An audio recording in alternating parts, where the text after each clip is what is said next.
Hi, this is your favourite PK Baba और मैं लेकर आया हूं आप लोगों के लिए लाइट चैप्टर का बॉम्ब शॉट। भाई तुम लोगों ने वन शॉट भी देख लिए, गन शॉट भी देख लिए और पिछली क्लास में मैंने आपको केमिकल रिएक्शन एंड इक्वेशन पढ़ाया था, उसमें मैंने बनाया था हेड शॉट।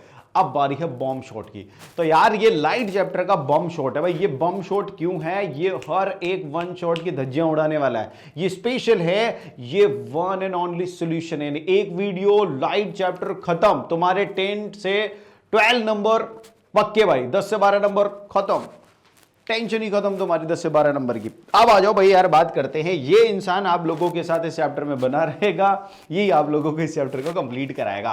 तो मेरा नाम, प्यार से बच्चे मुझे पीके बाबा बुलाते हैं, वैसे मेरा नाम प्रवीण कुमार है और I am the one and only teacher जो तीनों फॉर्मेट में है और फाउंडेशन में पढ़ा रहा है, आईआईटी, एनआईटी, ट्रिपल आईटी। अब बात करते हैं, 8+ ईयर्स ऑफ टीचिंग एक्सपीरियंस है और इस एक्सपीरियंस, इस रिसर्च का सारा निचोड़ आप लोगों को इस वीडियो में दिखने वाला है। हजारों बच्चों को मैंने 100 on 100 दिलाए हैं, साइंस में मेंटर किए हैं। अब बात करते हैं कि ये जो 100 on 100 आते हैं साइंस में, ये ऐसे ही आते हैं क्योंकि यहां पर जो स्टडी होती है ना भाई, वो बिल्कुल टू द पॉइंट होती है। ऐसे क्वेश्चन प्रैक्टिस कराए जाते हैं जो एग्जाम में आते हैं। और आप देखना, ये जो ग्राफ है मेरे बच्चों का 100 में से 100 लाने का, वो इस साल यूं उड़ेगा, यूं। इस साल आएंगे बहुत सारे 100 on 100। अब बात करते हैं इस चैप्टर पे। तो यार इस चैप्टर का जो मेन पार्ट, इसकी आउटलाइन है, उसमें दो पार्ट है, रिफ्लेक्शन है और रिफ्रैक्शन है। तो भाई रिफ्लेक्शन और रिफ्लेक्शन लगभग सिमिलर तरीके से चलते हैं यार। रिफ्लेक्शन का कॉन्सेप्ट है, फिर स्फेरिकल मिरर्स है, उनमें image formation, mirror formula, sign convention, magnification और उन पर न्यूमेरिकल की प्रैक्टिस। फिर उसके बाद रिफ्रैक्शन पे आएंगे तो रिफ्रैक्शन का कॉन्सेप्ट है, रिफ्रैक्टिव इंडेक्स है, फिर स्फेरिकल लेंसेज है, उनमें image formation, lens formula, sign convention, magnification और पावर ऑफ लेंस। अब बात करते हैं कि मैं इस चैप्टर में आप लोगों को क्या कराने वाला हूं, कैसे पढ़ाने वाला हूं, ताकि आपके इस चैप्टर से 10 से 12 मार्क्स का जो भी क्वेश्चन एग्जाम में आते हैं, सारे क्वेश्चन एकदम करेक्ट हो जाएं, पूरे में से पूरे मार्क्स। और इतना इंप्रेस हो जाएगा अगर मेरे तरीके से तुमने एग्जाम में सॉल्व कर दिया तो, कि भैया 10 मार्क्स में 11 भी दे सकता है, 1 नंबर बोनस भी दे सकता है। तो भाई देखो चैप्टर के क्या डिलीवरेबल्स रहेंगे, ये पूरा का पूरा कॉन्सेप्ट कवर होगा इसमें, यानी पूरा चैप्टर के कॉन्सेप्ट जो है कवर होंगे, ईच एंड एवरी कॉन्सेप्ट। उसके बाद इंपॉर्टेंट फॉर्मूलाज जो है वो आपको अच्छे तरीके से याद कराए जाएंगे, समझाए जाएंगे, ताकि आप एग्जाम में भूलो नहीं। भाई एग्जाम के स्टेज में बहुत गलतियां हो जाती है फॉर्मूलों में, वो गलती मैं नहीं होने दूंगा भाई। मैं बताता ही इसी तरीके से, जो पीके बाबा का डीप ऑब्जर्वेशन है वो तुम्हारे बहुत काम आएगा। फिर मोस्ट एक्सपेक्टेड न्यूमेरिकल्स, भाई 5 नंबर का आता है एक न्यूमेरिकल, तो मोस्ट एक्सपेक्टेड न्यूमेरिकल्स मैं आप लोगों को इसमें बताने वाला हूं। और लेटेस्ट सब टॉपिक वाइज पीवाईक्यूज, यानी कि हम चैप्टर के सब टॉपिक्स में कौन कौन से पीवाईक्यूज आए हैं लेटेस्ट 24, 25, 23, 21, 22 में, वो सब सॉल्व करने वाले हैं। अब बढ़ते हैं सबसे पहले इस चैप्टर के मेन कॉन्सेप्ट पर, जहां से इस चैप्टर की शुरुआत होती है। वैसे तो इस चैप्टर को लाइट बोलते हैं, तो लाइट का बेसिक हमें पता होना चाहिए कि लाइट क्या है। तो भाई लाइट जो है वो एक प्रकार की एनर्जी है। Light is a form of energy which makes things visible. अगर मैं यहां की सारी लाइटें बंद कर दूं तो क्या मैं दिखाई दूंगा आपको? नहीं, बिल्कुल अंधेरा हो जाएगा। यानी लाइट ही है जो ऐसी एनर्जी है जो मुझे विजिबल बना रही है तुम्हारे लिए। तो लाइट क्या है? Is a form of energy which makes things visible. अब लाइट का सबसे पहला कॉन्सेप्ट हमारे चैप्टर में आता है, वो है रिफ्लेक्शन। रिफ्लेक्शन क्या है ये हम समझते हैं। देखो आप लोगों ने क्रिकेट खेला होगा, नहीं खेला तो कोई बात नहीं, बॉल सबके पास है। बॉल को जब आप जमीन पे ड्रॉप करते हैं तो जैसे आप ड्रॉप करते हैं वैसे टकरा के वापस आ जाती है। आप ऐसे तिरछे ड्रॉप करेंगे तो यूं जाएगी, टकरा कैसे जाएगी? जैसे मान लो मैंने ऐसे बॉल को ड्रॉप किया तो यूं जाएगी। यानी वो एक सरफेस है जिससे टकराकर वापस, जहां से जिस मीडियम से आ रही है उसी मीडियम में वापस लौट जाती है। तो bouncing back of light ray is called reflection. तो यहां पर हम चीजों को समझेंगे ऐसे, जैसे बॉल आ रही थी, जमीन से इंसिडेंट हो रही थी, फिर रिफ्लेक्ट हो रही थी, वैसे लाइट आती है, रिफ्लेक्टिंग सरफेस से रिफ्लेक्ट होती है और लौट जाती है। तो यहां पर आप लोग समझेंगे कि क्या इसका फंडा है। मैं आपको पूरा को पूरा फंडा क्लियर कर देता हूं। जो आने वाली लाइट है दोस्तों, आने वाली लाइट को हम बोलते हैं इंसिडेंट रे। क्या बोलते हैं? Incident ray. और ये जहां पर इंसिडेंट होती है उस पॉइंट को बोलते हैं अपन पॉइंट ऑफ इंसिडेंस। क्या बोलते हैं बच्चों? Point of incidence. अब बात करें यहां से इंसिडेंट हुई, पॉइंट पर इंसिडेंट हो गई, पॉइंट ने क्या किया इसको, ये क्योंकि रिफ्लेक्टिंग सरफेस पे, ये पॉइंट कौन सी सरफेस पे, रिफ्लेक्टिंग सरफेस पर, और इस पॉइंट ने क्या किया, रिफ्लेक्टिंग सरफेस ने क्या किया, इस लाइट रे को रिफ्लेक्ट कर दिया, और जो रिफ्लेक्ट होकर ये जा रही है वो क्या है, रिफ्लेक्टेड रे। क्या है बच्चों, रिफ्लेक्टेड रे। अब एक चीज और आप लोगों को यहां पर बहुत अच्छे से समझने की है कि इस रिफ्लेक्टिंग सरफेस से परपेंडिकुलर एक इमेजिनरी लाइन हम ड्रॉ करते हैं, that imaginary line is known as normal. कौन सा हल, नॉर्मल। और मेरे प्यारे दोस्तों, ये नॉर्मल हमेशा रिफ्लेक्टिंग सरफेस से कैसा होता है, परपेंडिकुलर। कौन सा कुलर, अब भाई कमेंट में लिखो परपेंडिकुलर। तो भाई ये परपेंडिकुलर रहता है। अब इसके लॉज को समझते हैं, इसको बेसिक तरीके से समझते हैं। ये जो इंसिडेंट रे हैं, ये नॉर्मल को हम रेफरेंस मानेंगे हमेशा। तो नॉर्मल के साथ जो एंगल बना रही है उसे हम आई से डिनोट करते हैं, and this angle is known as angle of incidence. किस नाम से जाना जाता है ये, एंगल ऑफ इंसिडेंस। और यहां पर जो जाने वाली रिफ्लेक्टेड रे है उसका एंगल होगा एंगल ऑफ रिफ्लेक्शन। समझे क्या। अभी लॉ ऑफ रिफ्लेक्शन क्या बोलता है, लॉ ऑफ रिफ्लेक्शन बोलता है कि जिस एंगल से आई हो, जिस एंगल से आई हो उसी एंगल से चली भी जाओ, यानी जाने वाला एंगल और आने वाला एंगल बरोबर है भाई। तो यानी incident angle is equal to reflection angle, and angle of incidence is equal to angle of reflection sorry. ये पहला कॉन्सेप्ट है। फिर बात करते हैं इंसिडेंट रे, रिफ्लेक्टेड रे और नॉर्मल, ये सारे के सारे एक ही प्लेन पर लाई करते हैं। तो अगर आपसे लॉज ऑफ रिफ्लेक्शन लिखने को बोले तो ये दोनों रिफ्लेक्शन के लॉज है, दोनों स्टेटमेंट आप लोगों को लिखने हैं और याद करके रखना। इस पर कई बार क्वेश्चन आया है। अब देखो, ये जो लॉ है रिफ्लेक्शन का, ये एप्लीकेबल है on the all types of reflecting surfaces, applicable to the all type of reflecting surfaces, चाहे वो कर्व्ड हो, चाहे वो हैच में हो, चाहे वो जिगजैग हो, चाहे वो रफ हो, चाहे वो स्मूथ हो, किसी भी टाइप की रिफ्लेक्टिंग सरफेस अगर है तो रिफ्लेक्शन का लॉ वहां पर होल्ड करता है, यानी I इक्वल टू R वहां पर फॉलो होगा ही। अब बात करते हैं एक क्वेश्चन की, जो क्वेश्चन 2020 में एग्जाम में पूछा गया इस कॉन्सेप्ट पर। देखो अभी से शुरुआत हो गई है PYQs की, ऐसे PYQs जो हमारे एग्जाम में पूछे जा रहे हैं। चलो देखते हैं। तो laws of reflection holds true for, यानी ये जो लॉ ऑफ रिफ्लेक्शन है ये किसके लिए ट्रू है, क्या ये प्लेन मिरर के लिए ट्रू है सिर्फ, या ये कॉनकेव मिरर के लिए ट्रू है, ये कॉन्वेक्स मिरर के लिए ट्रू है, या all reflecting surfaces irrespective of their size and characteristics. बताओ क्या सभी के लिए हैं, ये सभी रिफ्लेक्टिंग सरफेसेस के लिए? बिल्कुल सत्य बात है। अब आगे बढ़ते हैं, प्लेन मिरर से कैसे रिफ्लेक्शन होता है उसको थोड़ा समझते हैं। इस पर इमेज फॉर्मेशन जो होता है उस पर भी कई बार क्वेश्चन आते हैं। तो शुरू करते हैं। भाई यहां पर ये हमारा मुंडा खड़ा है, ये मुंडा खड़ा है, इस मुंडे को यहां पर मैंने ले लिया भैया पॉइंट, जो क्या है इसका पॉइंट है, किसका, ऑब्जेक्ट का पॉइंट। दिस इज ऑब्जेक्ट, इस ऑब्जेक्ट का पॉइंट है। ऑब्जेक्ट के पॉइंट से हमेशा डाइवर्जिंग लाइट रेज निकलती है, ध्यान रखना, ऑब्जेक्ट से हमेशा डाइवर्जिंग लाइट रेज निकलती है। तो ये डाइवर्जिंग लाइट रेज निकली और किस पर इंसिडेंट हुई, मिरर पर। अब जैसे ये मिरर पर जाएंगी रिफ्लेक्शन होगा, रिफ्लेक्शन का लॉ लगेगा I इक्वल टू R। जैसे आप देख रहे हो यहां पर इंसिडेंट होगी तो यहां पर नॉर्मल भी क्या होगा, इसके अलोंग। तो नॉर्मल और इंसिडेंट रे दोनों क्या एक दूसरे के अलोंग है, यानी एंगल ऑफ इंसिडेंस कितना है, 0। तो एंगल ऑफ रिफ्लेक्शन भी क्या हो जाएगा, 0, यानी वापस इसी डायरेक्शन में आ जाएगी रिफ्लेक्टेड रे। ये वाली इंसिडेंट हो रही है, यहां पर एंगल ऑफ इंसिडेंस देखना पड़ेगा, ये नॉर्मल ले लेंगे।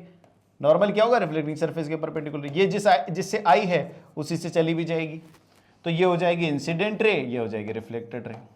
अब आप देख रहे हो कि ये एक रिफ्लेक्टेड रे ऐसे जा रही है, एक रिफ्लेक्टेड रे ऐसे जा रही है, क्या ये कभी मिलेंगी, बिल्कुल नहीं मिलेंगी। जब ऐसा केस हो कि रिफ्लेक्टेड रेज आपस में नहीं मिल रही है तो फिर इमेज नहीं फॉर्म हो रही है। इमेज तो फॉर्म होगी लेकिन रियल इमेज नहीं फॉर्म होगी। यानी रियल इमेज तभी फॉर्म होगी जब रिफ्लेक्टेड रे आपस में एक दूसरे को मीट करे, आपस में एक दूसरे को इंटरसेक्ट करे, अदरवाइज नहीं होगी। तो यहां पर रियल इमेज नहीं बनेगी, लेकिन जो भी देखेगा उसे क्या लगेगा कि ये जो लाइट रेस, क्योंकि ये डाइवर्जिंग है तो किसी पॉइंट से तो आ रही होगी, तो जिस पॉइंट से आती हुई ये लगेगी अपीयर होगा, यानी जिस पॉइंट से लाइट रेज आती हुई अपीयर होंगी वो क्या हो जाएगा, इस ऑब्जेक्ट पॉइंट का इमेज। और इस प्रकार से सारे पॉइंट्स की इमेज बनेगी और ये जो लड़का है वो इधर मिरर के पीछे अपनी इमेज बन जाएगी। अब आप देखो इमेज कहां बन रही है, बिहाइंड द मिरर। कैसी बन रही है, बिल्कुल जैसे अपराइट है वो भी अपराइट है, इमेज भी अपराइट है, यानी इरेक्ट इमेज है। तो इमेज की नेचर कैसी होगी, इमेज वर्चुअल होगी क्योंकि बिहाइंड द मिरर बन रही है, इरेक्ट होगी क्योंकि अपराइट है दोनों साइड में, और सेम साइज की होगी। आप देख सकते हैं दोनों का साइज में कोई डिफरेंस नहीं है, इक्वी डिस्टेंट, यानी कि मिरर से ऑब्जेक्ट जितनी दूरी पर है इमेज भी उतनी दूरी पर होगी। और last final laterally inverted. Laterally inverted का मतलब क्या है, अगर मान लो इसका ये राइट है और ये वाला लेफ्ट है, तो आप इमेज की साइड पर देखें, इमेज की साइड पर देखें, जो इसका राइट था वो लेफ्ट हो गया और लेफ्ट था वो राइट हो गया। इज इट क्लियर, इस प्रकार से तो लेफ्ट राइट हो जाता है, राइट लेफ्ट हो जाता है ऑब्जेक्ट का, वो कहलाता है लेटरल इन्वर्जन। अब आते हैं हम मेन टॉपिक पर, जहां से ज्यादा क्वेश्चन पूछे जाते हैं, उस टॉपिक पर आते हैं, और उस टॉपिक का नाम है रिफ्लेक्शन थ्रू स्फेरिकल मिरर्स। सबसे पहले मैं यहां पर स्फेरिकल मिरर्स के बारे में बात करूंगा। तो यार ऐसे मिरर होंगे जो स्फीयर से बने होंगे। स्फीयर जानते हैं आप, एक क्रिकेट बॉल भी स्फीयर होती है, एक प्लास्टिक की होलो क्रिकेट बॉल तो और अच्छा एग्जांपल है इनका। आप क्या करें, उस क्रिकेट बॉल को साइड से काट दे, बीच में से नहीं, साइड से काट दे, तो उसका जो छोटा कटोरी, छोटा बाउल निकलेगा, वो बाउल यहां पर किसका काम करेगा, मिरर का। अब ये ट्रांसपेरेंट है तो भाई आर पार लाइट हो जाएगी, तो आर पार नहीं करने के लिए मुझे, रिफ्लेक्शन कराने के लिए मुझे क्या करना पड़ेगा, एक सरफेस को पॉलिश करना पड़ेगा। अगर मैं इस स्फीयर से काटे हुए मिरर का एक सरफेस पॉलिश कर देता हूं, मतलब उस पार्ट का एक सरफेस पॉलिश कर देता हूं, तो ये मिरर की तरह काम करेगा। और अगर मैं बाहर का सरफेस पॉलिश करूंगा तो अंदर की सरफेस रिफ्लेक्शन का काम करेंगी, और अगर अंदर की सरफेस रिफ्लेक्शन का काम करेगी तो मैं इसे क्या बोलूंगा, कॉनकेव मिरर। आप लोग समझते हैं, आप ये जरूर जानते होंगे कि कॉनकेव में वर्ड आता है केव। केव का मतलब होता है गुफा, गुफाएं हमेशा अंदर दसी हुई होती है, यानी जब इनवर्ड कर्व्ड पार्ट रिफ्लेक्शन का काम करे तो ऐसे मिरर को क्या बोलेंगे अपन, कॉनकेव मिरर। इसका जस्ट ऑपोजिट, अंदर की तरफ पॉलिश कर दो और बाहर की तरफ जो आउटवर्ड कर्व्ड पार्ट है, ये आउटवर्ड जो पार्ट है, उस पार्ट को अगर रिफ्लेक्शन के लिए यूज करें तो ये कौन सा मिरर कहलाएगा, कॉन्वेक्स मिरर। तो यहां पर आप लोगों को समझ में आ गई, एक ही बाउल से, यानी स्फीयर के एक ही कटे हुए पार्ट से आप या तो कॉनकेव मिरर बना सकते हैं या कॉन्वेक्स मिरर बना सकते हैं। डिपेंड करता है कि आप कौन सी सरफेस को रिफ्लेक्शन के लिए यूज करने वाले हैं। Is it clear to all of you, बहुत बढ़िया। तो यार बच्चों ये बात तो हो गई, लेकिन सर टर्मिनोलॉजी बहुत टफ है, सॉरी ये मिरर विरर की टर्मिनोलॉजी समझ नहीं आती। भाई पी के बाबा तुम्हें बहुत प्यार से समझाएंगे। हाँ देखो, ध्यान से देखो इधर, तो समझते भाई, टर्मिनोलॉजी को समझते। टर्मिनोलॉजी में आप लोग ये तो जानते हैं कि अगर ये स्फीयर है तो इस स्फीयर का कोई सेंटर भी होएगा, तो यार इसके सेंटर को लोकेट करो, इधर भी लोकेट करो सेंटर।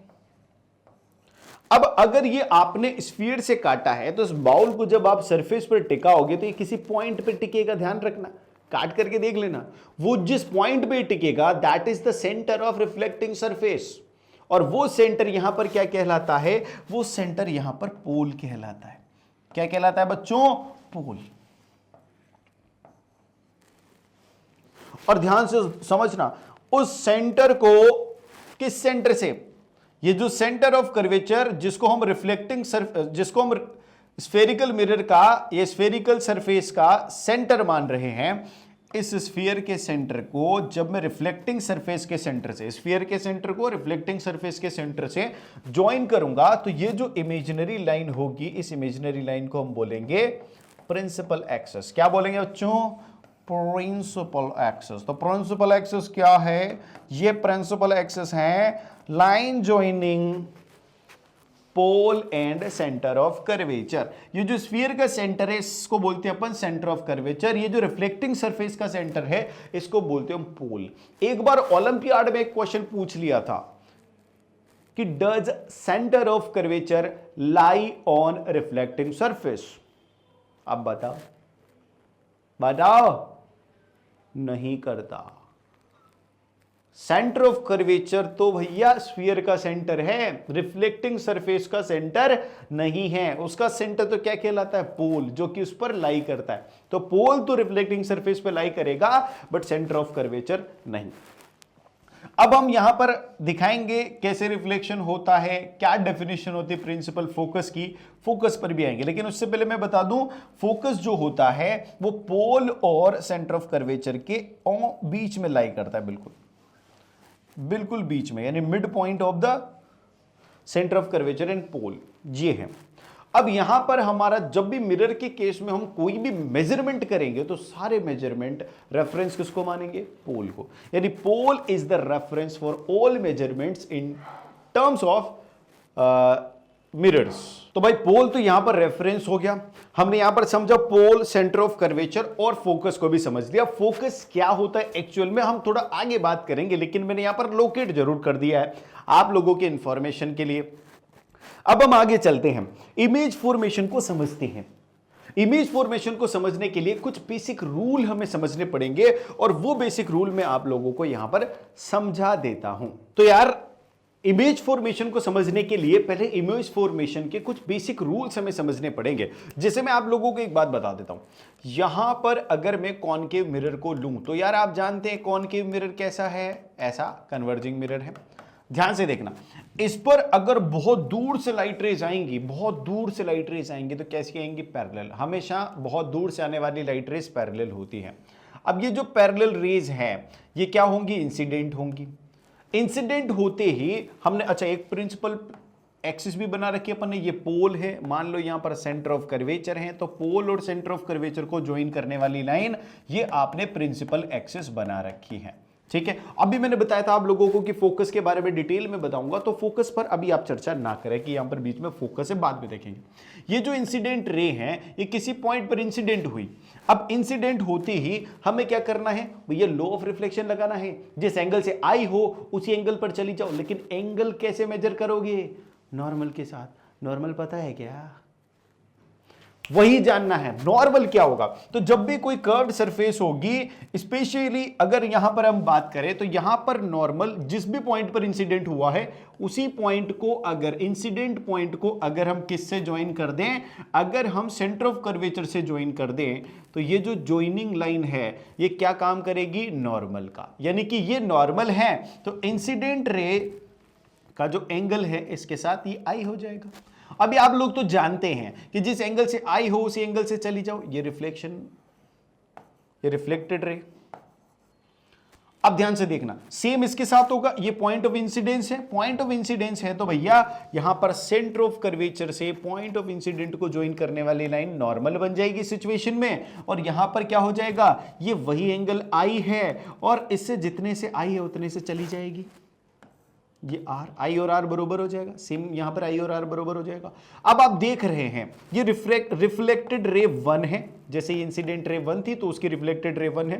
ये इंसिडेंट रे 2 है तो ये इसकी रिफ्लेक्टेड रे 2 है। अब आप देख रहे हो कि पैरेलली इंसिडेंट होने वाली लाइट रेज रिफ्लेक्ट होकर प्रिंसिपल एक्सिस पर एक पॉइंट पर इंटरसेक्ट करती है और वो पॉइंट लाई करता है in the mid of centre of curvature and pole, और इस पॉइंट को ही हम बोलते हैं principal focus. Is it clear? यानी all parallel incident rays after reflection intersect at a point on the principal axis that is known as the principal focus.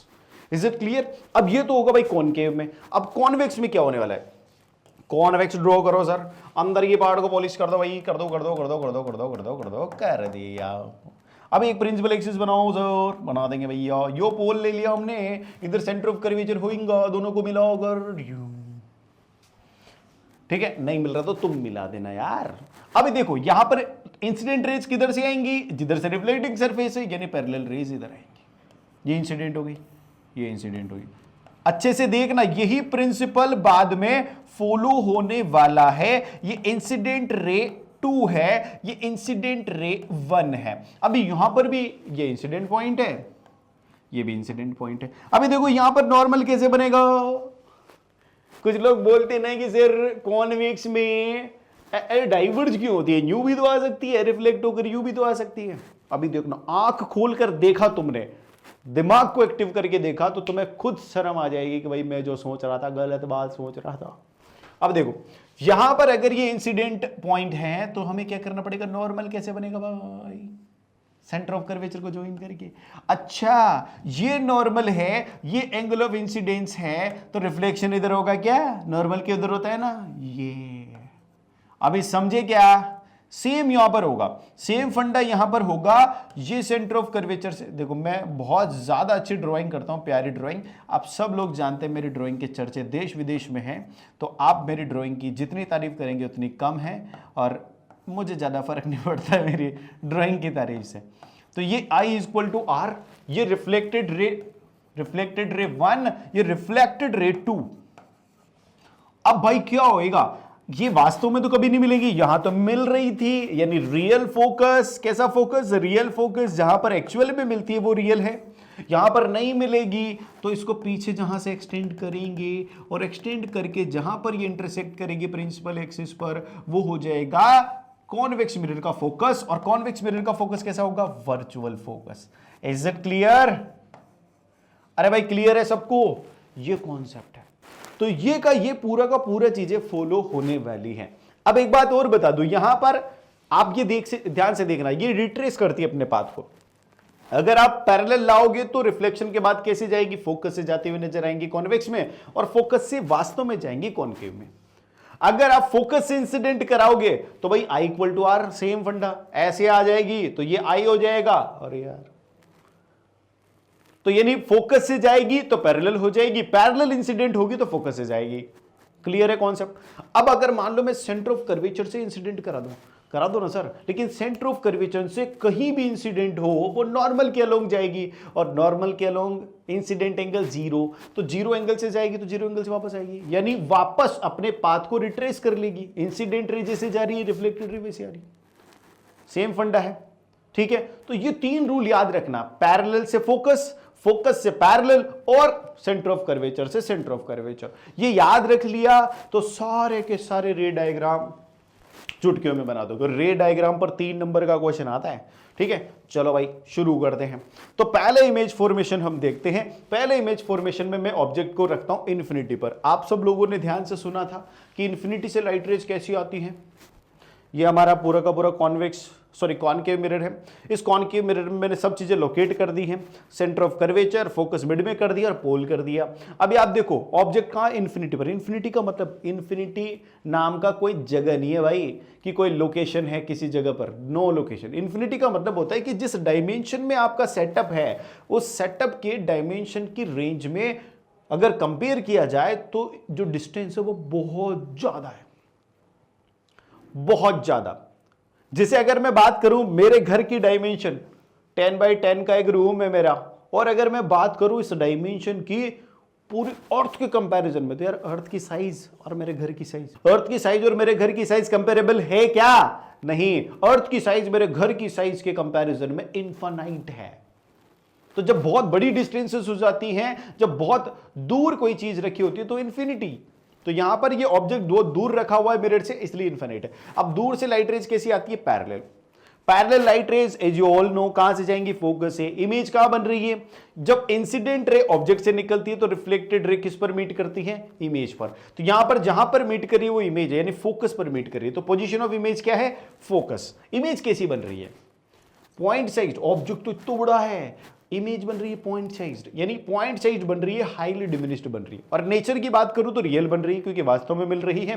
और कैसी बन रही है, इन्वर्टेड। इन्वर्टेड का फंडा आप लोगों को यहां पर समझ नहीं आएगा, आगे मैं इसको क्लियर कर दूंगा।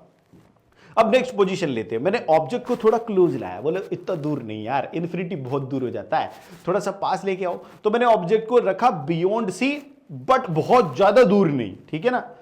सी से पहले। अब यार यहां पर मैं क्या करता हूं, मेरा रूल है सिंपल सा, एक रे में कैसे इंसिडेंट कराऊंगा, पैरेलल। पैरेलल कहां से जाएगी, फोकस है। अच्छा दूसरी फोकस से डाल दूं क्या, डाल दो सर, ये सेंटर ऑफ कर्वेचर से, सेंटर ऑफ कर्वेचर जैसे भी करना है आपको। जैसे मैंने यहां पे सेंटर ऑफ कर्वेचर से इंसिडेंट कराई, वापस कैसे जाएगी, सेंटर ऑफ कर्वेचर से। तो ये जाने वाली, ये भी जाने वाली, कहां मिल रही है, यहां पर। तो यहां पर क्या बन जाएगी, इमेज। अब देखो ऑब्जेक्ट कैसा है मेरा, अपराइट, अपराइट है ना, प्रिंसिपल एक्सिस से ऊपर की तरफ ओरिएंटेशन है। इमेज कैसी मेरी, डाउनवर्ड। अब डाउनवर्ड इमेज है तो इसका ओरिएंटेशन और इसका ओरिएंटेशन ऑपोजिट हो गया। अगर ये सीधी है तो ये क्या हो गया, उल्टी। यानी ये, इसको अगर मैं इरेक्ट पोजीशन मानता हूं तो ये क्या होगी, इन्वर्टेड, यानी इमेज इन्वर्टेड बनी है। साइज में कंपैरिजन करेंगे तो ऑब्जेक्ट बड़ा है, इमेज छोटी है। चलो देखते हैं पोजीशन, सबसे पहले बताते हैं सी और एफ के बीच में, तो between C and F size कैसी, डिमिनिश्ड। हम छोटे के लिए डिमिनिश्ड यूज करेंगे, हाईली डिमिनिश्ड पॉइंट साइज के लिए यूज करी थी, छोटे के लिए डिमिनिश्ड यूज करेंगे। ठीक है, ध्यान रखना आप एग्जाम में स्मॉलर मत लिखना। मैं जानता हूं तुम ये समझते हो कि सर मतलब तो एक ही है ना सर, स्मॉलर का मतलब भी तो छोटा ही होता है, लेकिन जो फिक्स्ड टर्म्स है जो यूज होती है, जो टेक्निकल टर्म्स यूज हो रही है यार, वो यूज करो, उससे ज्यादा इंप्रेस होता है एग्जामिनर। तो आप डिमिनिश्ड यूज करना, ठीक है। तो यहां पर इमेज कैसी होगी, डिमिनिश्ड होगी। अच्छा नेचर कैसी होगी, वास्तव में मिल रही लाइट रेज तो रियल होगी और इन्वर्टेड होगी। नेक्स्ट पोजीशन, अब हम सेंटर ऑफ कर्वेचर पे ले आए, उधर से लेते आ रहे हैं इधर, सेंटर ऑफ कर्वेचर पे रखा भाई। सेंटर ऑफ कर्वेचर पे ऑब्जेक्ट रखो, क्या करो, सीधे सीधे पैरेलल, और पैरेलल से फोकस, फिर फोकस से पैरेलल, खत्म। कहां मिल रही है, जस्ट सेंटर ऑफ कर्वेचर के नीचे। तो जितना बड़ा ऑब्जेक्ट है उतनी बड़ी इमेज भी है, वही हमने कंपेयर कर लिया।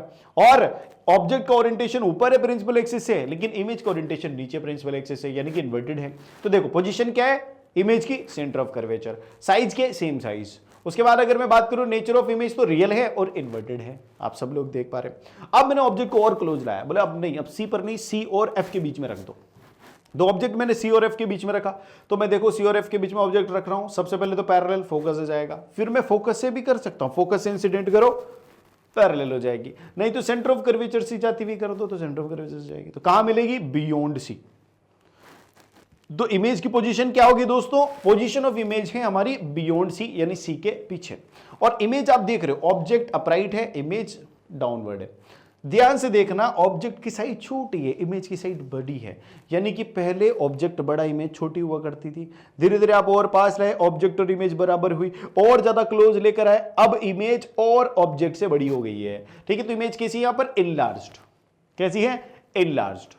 ठीक है, तो इमेज इनलार्ज्ड है, रियल है और इन्वर्टेड है। अब आगे चलते, अब पोजीशन हम सीधे फोकस पे रख दो भाई। फोकस पे रख दी तुमने, फोकस पे तुम ऑब्जेक्ट रखो और पैरेलल इंसिडेंट में फोकस से जाए। सेंटर ऑफ कर्वेचर से करोगे तो पैरेलल हो जाएगा भाई, बिल्कुल। आप देखोगे कि दो लाइट रेज पैरेलल जा रही है, क्या ये कभी मिलेंगी, वैसे तो नहीं मिलनी चाहिए, लेकिन यहां पर कॉन्सेप्ट यूज होता है कि ये इनफाइनाइट पर मिलेंगी। ऐसा क्यों, इसमें वाइस वर्सा यूज किया है। जैसे आप लोगों ने देखा होगा कि भैया, अभी आगे और मैं बताऊंगा आप लोगों को, ठीक है ना। जैसे आप बियॉन्ड सी ऑब्जेक्ट रख रहे थे तो इमेज बन रही थी सी और एफ के बीच में। अब जब सी और एफ के बीच में रखोगे ना आप, तो इमेज बनेगी बियॉन्ड सी, बन गई। यानी कि जो इमेज और ऑब्जेक्ट उनकी पोजीशन इंटर कन्वर्टिबल है और नेचर सेम है, रियल है तो रियल है, इन्वर्टेड है तो इन्वर्टेड है। साइज का ऊपर नीचे हो रहा है, ठीक है ना। अब यहां पर देखोगे आपने देखा कि वहां पर इमेज ऑब्जेक्ट जब इंफिनिटी पर रखा होता तो इमेज कहां थी, फोकस पर, कैसी थी, हाईली डिमिनिश्ड, बट रियल और इन्वर्टेड। यहां पर आप देखोगे तो इमेज कैसी बनेगी, इंफिनिटी पर, क्योंकि अब ऑब्जेक्ट फोकस पर आ गया, तो ऑब्जेक्ट और इमेज की पोजीशन इंटर कन्वर्टिबल है। तो यहां पर कैसी बनेगी इमेज, इंफिनिटी पर बनेगी, और कैसी बनेगी, हाईली इनलार्ज। वहां हाईली डिमिनिश्ड थी, यहां हाईली इनलार्ज, रियल है और इन्वर्टेड है। अब आती है मेन पोजीशन, जिस पर एग्जाम में भर भर के क्वेश्चन आते हैं। आप लोगों को इसको स्टार मार्क कर लेना है भाई। इस पर इतने क्वेश्चन एग्जाम में आए हैं, इतने क्वेश्चन, हर साल कोई ना कोई सेट में क्वेश्चन आ रहा है। इसको तो बिल्कुल ऐसे कर लेना है, एक नंबर। अब देखो ऑब्जेक्ट को रखना है हमें पोल और फोकस के बीच में। जब ऑब्जेक्ट को पोल और फोकस के बीच में रखोगे ना और इमेज फॉर्मेशन करोगे, तो आपको पता चलेगा कि यार जो रिफ्लेक्टेड रेज है, ये वाली रिफ्लेक्टेड रे, ये वाली रिफ्लेक्टेड रे, ये डाइवर्जिंग है। और डाइवर्जिंग रिफ्लेक्टेड रेज मिलती नहीं है, ऐसा लगता है कि वो किसी पॉइंट से आ रही है। तो जिस पॉइंट से आती हुई लगेंगी, यानी ये क्या हो जाएगा, लगना, अपीयर होना, वर्चुअल। इमेज कैसी बन रही है, वर्चुअल। ऑब्जेक्ट का ओरिएंटेशन अपराइट, इमेज का ओरिएंटेशन अपराइट। ओहो हो, दोनों सेम में, तो सेम ओरिएंटेशन होता तो इरेक्ट इमेज यूज करते हैं अपन। तो यहां पर बिहाइंड द मिरर इमेज बन रही है, बिहाइंड द मिरर वर्चुअल बनती है, इनलार्ज बन रही है और इरेक्ट बन रही है। तो ये केस बहुत ज्यादा इंपॉर्टेंट है। ये सारे केसेस को मैंने एक जगह पर एक टेबल में समराइज कर दिया है, आप सब लोग इनको बहुत अच्छे से समझे। देखो एक एक करके मैं रिकॉल कराता हूं, सब लोग रिकॉल करना भाई, तुरंत तुरंत एक एक करके रिकॉल कराता हूं। अगर ऑब्जेक्ट इंफिनिटी पर है तो इमेज फोकस पर है। कहां है? फोकस पर है। और कैसी है? Highly diminished point sized, nature real और इन्वर्टेड। अब हमने इंफिनिटी से थोड़ा क्लोज लिया, ऑब्जेक्ट को कहां रख दिया? बियॉन्ड सी। बियॉन्ड सी तुमने ऑब्जेक्ट को रखा, इमेज पीछे शिफ्ट होगी, एफ से पीछे शिफ्ट हो, सी और एफ के बीच में आ गई इमेज। कहां आ गई? सी और एफ के बीच में। कैसी है? डिमिनिश्ड है। कैसी है? रियल और इन्वर्टेड है। कैसी है? रियल और इन्वर्टेड। अब हमने ऑब्जेक्ट को रख दिया सेंटर ऑफ कर्वेचर पे। भाई ये वाला केस अति इंपॉर्टेंट है। देखो ये केस भी इंपॉर्टेंट है। जब आप ऑब्जेक्ट को सेंटर ऑफ कर्वेचर पे रख देते हो तो इमेज भी कहां बनती है? सेंटर ऑफ कर्वेचर पर। इस बार 2025 में इस पर केस बेस्ड क्वेश्चन आया है। कौन सा क्वेश्चन? Case based question. कितने मार्क्स का? 4 मार्क्स का। 4 मार्क्स का केस बेस्ड क्वेश्चन किस पर है? सिर्फ और सिर्फ इस केस पे। ठीक है ना? अभी देखेंगे वो क्वेश्चन भी सेम करें, इसमें सॉल्व करेंगे। तो जब इमेज और ऑब्जेक्ट जब सेंटर ऑफ कर्वेचर पे, तो इमेज भी सेंटर ऑफ कर्वेचर पे। कैसी बनेगी? सेम साइज की, बराबर बनेगी, लेकिन रियल और इन्वर्टेड बनेगी। अब बात करते हैं ऑब्जेक्ट को और क्लोज लाओ, सी और एफ के बीच में रख दो तो इमेज और दूर भाग जाएगी। किधर जाएगी? सेंटर ऑफ कर्वेचर के पीछे। तो बियॉन्ड सी इनलार्ज बनेगी, रियल और इन्वर्टेड बनेगी। फोकस पर रखोगे तो इंफिनिटी पर बनेगी, हाईली इनलार्ज बनेगी और रियल और इन्वर्टेड बनेगी। अगेन एक और इंपॉर्टेंट केस, जब ऑब्जेक्ट को पी और एफ के बीच में रखेंगे तो कैसी इमेज बनेगी? इनलार्ज, इरेक्ट और वर्चुअल। इनलार्ज, इरेक्ट और वर्चुअल। वर्चुअल बनने का मतलब है इमेज कहां बन रही है? Behind the mirror. मिरर के केस में वर्चुअल इमेजेस हमेशा मिरर के पीछे बनती हैं। ठीक है? रियल इमेज है तो किधर बनेगी? ऑब्जेक्ट साइड पर, जिधर ऑब्जेक्ट है उधर बनेगी। और वर्चुअल बन रही है तो मिरर के पीछे, यानी opposite side of the object. Is it clear? अब आते हैं अपन कॉन्वेक्स के केस में। भाई कॉनकेव तो कर लिया अपन ने, कॉन्वेक्स को पढ़ लेते हैं। कॉन्वेक्स में क्या करेंगे भाई? सेम तरीका, ऑब्जेक्ट को पहले इंफिनिटी पर रखो। ऑब्जेक्ट इंफिनिटी पर रखा है, इंफिनिटी से लाइट रेज आ रही है, कैसी आएंगी? Parallel. Parallel light raise diverge हो जाएंगी, कहां से जाती हुई नजर आएंगी? फोकस से।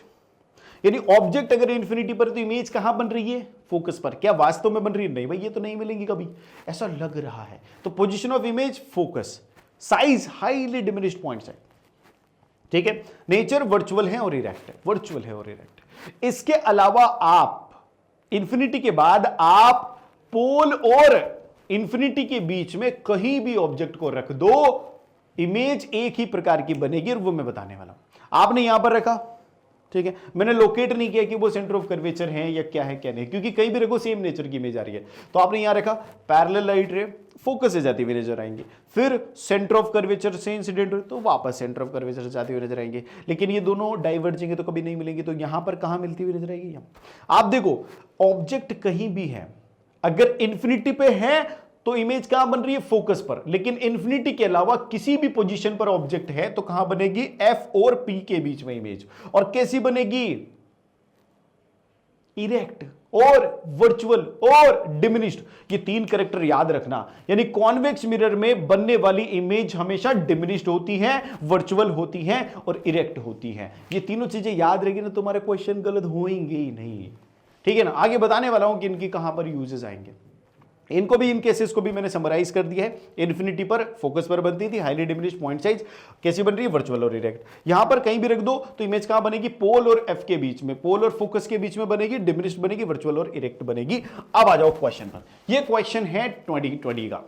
When an object is kept with in the focus of concave mirror. कौन सा मिरर है? Concave mirror. ध्यान रखना, मिरर को स्पेसिफिकली मार्क कर लेना, क्योंकि गलती कई बार मिरर को गलत पढ़ने के लिए भी हो जाती है। आप कॉनकेव पढ़ रहे हो लेकिन आपके दिमाग में कॉन्वेक्स चल रहा है, गड़बड़, आंसर रॉन्ग। समझ गया आप? यहां पर देखो, ऑब्जेक्ट को हमने रखा है with in the focus of concave mirror, concave mirror के फोकस पर रखा है, और एक इनलार्ज इमेज फॉर्म हो रही है बिहाइंड द मिरर। अब जब इमेज बिहाइंड द मिरर होगी तो कैसी होगी भाई? वर्चुअल। मैंने क्या बोला? बिहाइंड द मिरर सिर्फ वर्चुअल इमेजेस फॉर्म होती हैं। और कैसी हो रही है? इनलार्ज्ड। तो क्या कॉनकेव मिरर में एक ही केस है, वो है केस नंबर 6। जब ऑब्जेक्ट कहां रखा हो, याद करो, जब ऑब्जेक्ट कहां रखा हो, पोल और फोकस के बीच में, और इमेज कहां बनती है, बिहाइंड द मिरर। कहां बनती है, बिहाइंड द मिरर। और कैसी बनती है, अब बिहाइंड द मिरर है, कैसे बनेगी, वर्चुअल, इरेक्ट और इनलार्ज, इरेक्ट एंड इनलार्ज। क्या आप लोगों को याद है, समझ में आया? तो कैसी बनेगी, वर्चुअल और इरेक्ट बनेगी, डी आंसर हो जाएगा। मैंने कहा था ना क्वेश्चन बहुत आते हैं इस पर। फिर 21 में आया, चलो 21 में भी देखो, radius of curvature of converging mirror. यहां पर मिरर का नाम ना लिखकर उसका कैरेक्टर लिख दिया। कौन सा मिरर है, कन्वर्जिंग मिरर है, और उसकी क्या दे दी है, रेडियस ऑफ कर्वेचर, यानी आर इक्वल टू दे दिया इसने 30 centimetre. At what distance from the mirror should an object be placed so that obtain a virtual image? क्या एक ही केस है, 6th केस कॉनकेव मिरर में, जिसमें वर्चुअल इमेज फॉर्म होती है, और उसमें ऑब्जेक्ट कहां रहता है, ऑब्जेक्ट रहता है दोस्तों उसमें किसके बीच, पोल और फोकस के बीच। किसके बीच, पोल और फोकस के बीच। अब देखो यहां पर तो रेडियस ऑफ कर्वेचर दी है, तो फोकल लेंथ कितनी हो जाएगी, आधी, रेडियस ऑफ कर्वेचर की आधी, यानी 15 सेंटीमीटर। यानी अगर विद इन पोल से विद इन 15 सेंटीमीटर के बीच में ऑब्जेक्ट रख दिया जाए, तो this kind of characteristics in the image can be seen. तो भैया इन्फिनिटी पर नहीं रखना, 30 सेंटीमीटर पे तो नहीं रखना भाई, बिटवीन 15 एंड 30 नहीं रखना, कहां रखना है, बिटवीन 0 एंड 15 सेंटीमीटर है। आ रहे क्वेश्चन और आएंगे भाई, ऐसे बहुत सारे आएंगे। अब इसमें रे डायग्राम ड्रॉ करना है। देखो ये आया क्वेश्चन 2008 में, 21 में, 24 में, क्वेश्चन रिपीट हो रहे हैं, इसलिए बोल रहा हूं PYQs को ऐसे ऐसे प्रैक्टिस कर लो, ऐसे ऐसे मसल मेमोरी में आ जाने चाहिए इनके सॉल्यूशंस। तुम्हें सोचना ही ना पड़े, एग्जाम में क्वेश्चन देखा, हाथ अपने आप आंसर लिख रहे हैं, नो नीड टू स्ट्रेस। तो ड्रॉ करो भाई इसका डायग्राम। ऑब्जेक्ट कहां रखा है, सेम पोजीशन, वही वाला केस है 6th, मैंने बोला ना 6th केस पर बहुत क्वेश्चन आए, भर भर के क्वेश्चन आए। तो ऑब्जेक्ट कहां रखा है भाई, पोल और फोकस के बीच में। क्या करेंगे पहले, पैरेलल लाइट रे। पैरेलल लाइट रे कहां से जाती है, फोकस से, ये फोकस से पास करा दी, ठीक है ना। आप स्केल से और अच्छे इंस्ट्रूमेंट का यूज करें, ठीक है ना। फिर क्या करना है भाई, यहां से इंसिडेंट कर, अच्छा जिस एंगल से इस एंगल से ले जाएगी भाई। ये एक आप लोगों को ये जो रिफ्लेक्टेड रेज हैं ये पीछे एक्सटेंड करनी पड़ेंगी। अब जहां ये मिलेंगी वो हो जाएगा आपका इमेज, और ये बन जाएगी, बन गई इमेज। ये ए बी है तो ये ए डैश बी डैश। इसका नेचर लिख देना अगर लिखना है तो, नहीं तो ये डायग्राम भी पूछा इसने। तो आगे बढ़ते हैं। अब यार ये जो कॉनकेव मिरर हैं, इनके एप्लीकेशंस भी कई बार एग्जाम में पूछे जाते हैं, तो इनको भी याद कर लेते हैं। देखो कॉनकेव मिरर का एप्लीकेशन है, हेलो दोस्तों सुबह शाम ट्राई करो। हेलो का मतलब है हेडलाइट, हेडलाइट में कॉनकेव मिरर यूज होता है। दोस्तों मतलब डॉक्टर्स मिरर, और स्पेसिफिकली डेंटिस्ट, डेंटिस्ट इसका यूज करते हैं।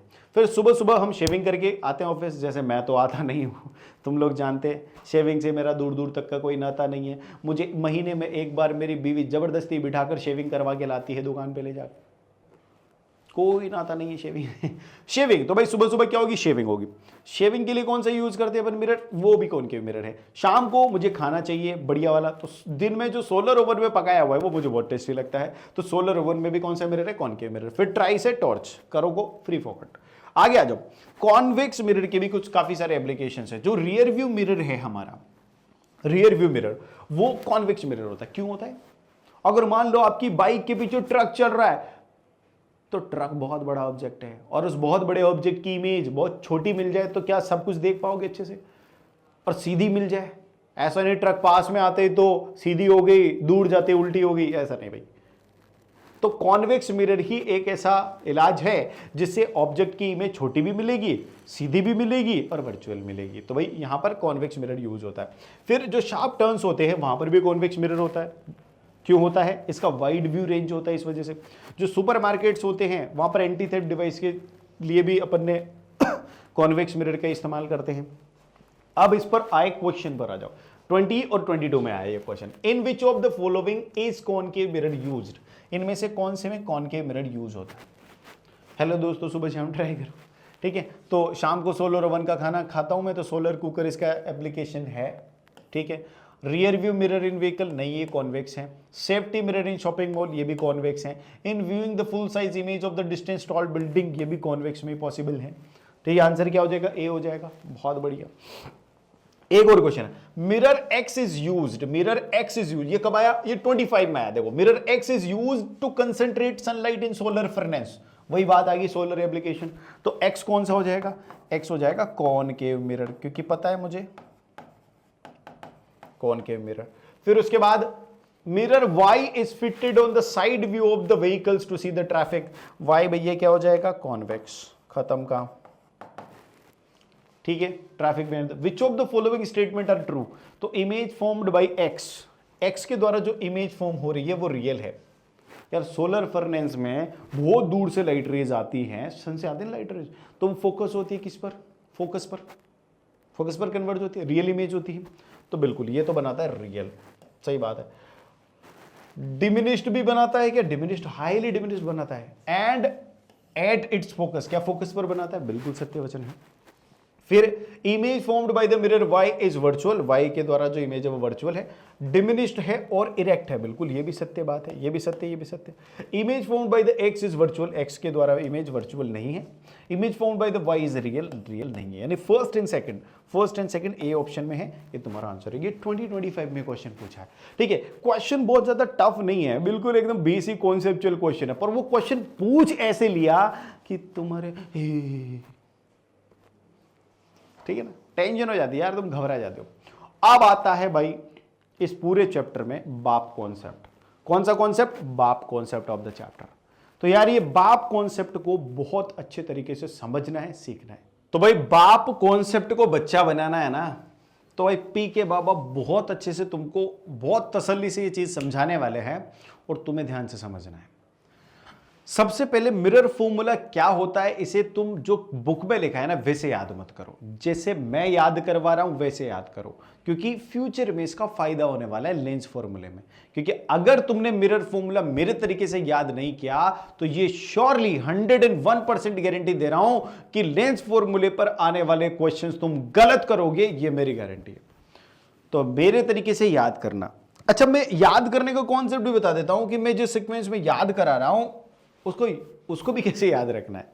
हम जानते हैं यहां पर 3 डिस्टेंसेस होती हैं। सबसे पहले होती है फोकल लेंथ, जो कहां से मेजर की जाती है? फोकल लेंथ हमेशा मेजर की जाती है पोल से। मैंने बोला सारी डिस्टेंसेस पोल से की जाती है वैसे तो। यू जो है ऑब्जेक्ट डिस्टेंस, ये भी पोल से मेजर की जाती है। फिर है वी जो कि इमेज डिस्टेंस कहलाती है, ये भी पोल से मेजर की जाती है। अब ध्यान से समझना, आप अगर अल्फाबेटिकली भी चलेंगे तो 1 2 3 यही नंबर होगा, यही सीक्वेंस होगा इनका, अल्फाबेटिकल भी। यानी अगर मैं बात करूं अल्फाबेटिकल, इसका नंबर कम, इसका नंबर ज्यादा, इसका नंबर सबसे ज्यादा। और अगर मैं इनका रिवर्स कर दूं, जैसे मैं इसको 1/f कर दूं, इसको 1/u कर दूं और 1/v कर दूं इसको, तो फिर क्या इसका ऑर्डर चेंज हो जाएगा? सबसे पहले ये, फिर दूसरा ये और तीसरा ये, ऐसा हो जाएगा। अगर फर्स्ट ये है, अच्छा तुमको समझ नहीं आ रहा, मैं समझाता हूं तुम लोग को। अगर मैं तुमको बोलूं 2 3 5 2 3 5, ये अगर सीक्वेंस में देखे तो नंबर 1 पे ये है, नंबर 2 पर ये है, नंबर 3 पर ये। अगर मैं इनका इनवर्स कर दूं 1/2 1/3 1/5, तो क्या सीक्वेंस चेंज हो जाएगा? देखो करके देखो, ये तो हो जाएगा 0.5, ये हो जाएगा 0.33, ये हो जाएगा 0.2, यानी ये 1 ये 2 ये 3। बोलो सीक्वेंस उल्टा हुआ कि नहीं हुआ? हो गया सर। वैसे ही जब ये सीक्वेंस हो गया तो मेरी बात ध्यान से समझना, ये सब में आपको याद रह जाए इसके लिए बता रहा हूं। और इतना बारीकी से तुमको कोई टीचर नहीं बताएगा भाई, कोई नहीं बताएगा। कोई सा भी शॉट देख लो, 1 शॉट, फन शॉट, फलाना शॉट, दिखाना शॉट, ये सिर्फ पीके बाबा बता सकते हैं, बिकॉज डीप ऑब्जर्वेशन है। अब देखो, अगर ये सबसे नंबर 1 पर है, ठीक है, ये नंबर 2 पर, ये नंबर 3 पर, यानी ये सबसे बड़ा है, ये सबसे छोटा है, ये उससे बड़ा है, तो क्या 2 छोटे मिलकर बड़ा नंबर दे सकते हैं? तो क्या रखना है तुम्हें याद? 1/v, सबसे पहले सबसे छोटा, फिर उससे बड़ा u gives 1/f। ऐसे तुम्हें फॉर्मूला याद रखना है, ठीक है। ये फॉर्मूला तुम्हें याद रखना, मिरर है प्लस है, समझना, मिरर है इसलिए प्लस है। और आप ऐसे भी देखो कि दो छोटे प्लस कंबाइन होकर बड़ा नंबर दे रहे हैं तो प्लस है, याद रहेगा, कोई दिक्कत नहीं है। सेम यहां पर मैं आप लोगों को मैग्निफिकेशन समझाता है। मैग्निफिकेशन क्या होता है भाई, ये तो मिरर के लिए मिरर फॉर्मूला है। अब मिरर के लिए मैग्निफिकेशन की बात करूं, मैग्निफिकेशन हमेशा ऑब्जेक्ट को या इमेज को ऑब्जेक्ट के टर्म्स में कंपेयर करना है। तो अगर मैं बात करूं मैग्निफिकेशन को m से डिनोट करते हैं तो मैं बोलूं height of image upon height of object, यानी हाइट ऑफ इमेज जो है या इमेज की जो साइज है वो ऑब्जेक्ट के कंपैरिजन में कितने टाइम्स है, ये कहलाता है मैग्निफिकेशन। यहां पर साइज के टर्म्स में भी लिख देता हूं मैं, size of image divided by size of object. लेकिन ये जो रिलेशन है, इस रिलेशन में u और v का टर्म्स भी आ जाता है, और वो u और v को किस टर्म्स में लिखते हैं, माइनस v बाई यू। मैंने बोला पहले v बाद में u, v बाई यू, ये फॉर्मूला है, ध्यान से समझना। यहां पर भी पहले v बाद में u, यहां पर भी पहले v बाद में u, यहां पर प्लस था वहां पर माइनस है, याद रखना। ये पलटी मारेगा जब अपन लेंस पढ़ेंगे, ये पलटी मारेगा जब अपन लेंस पढ़ेंगे। नहीं, यहां से फॉर्मूला क्या हो गया, m equal to height of image upon height of object equal to minus v by you. ये आपका फॉर्मूला है। कौन सा फॉर्मूला, मैग्निफिकेशन का फॉर्मूला। Is it clear?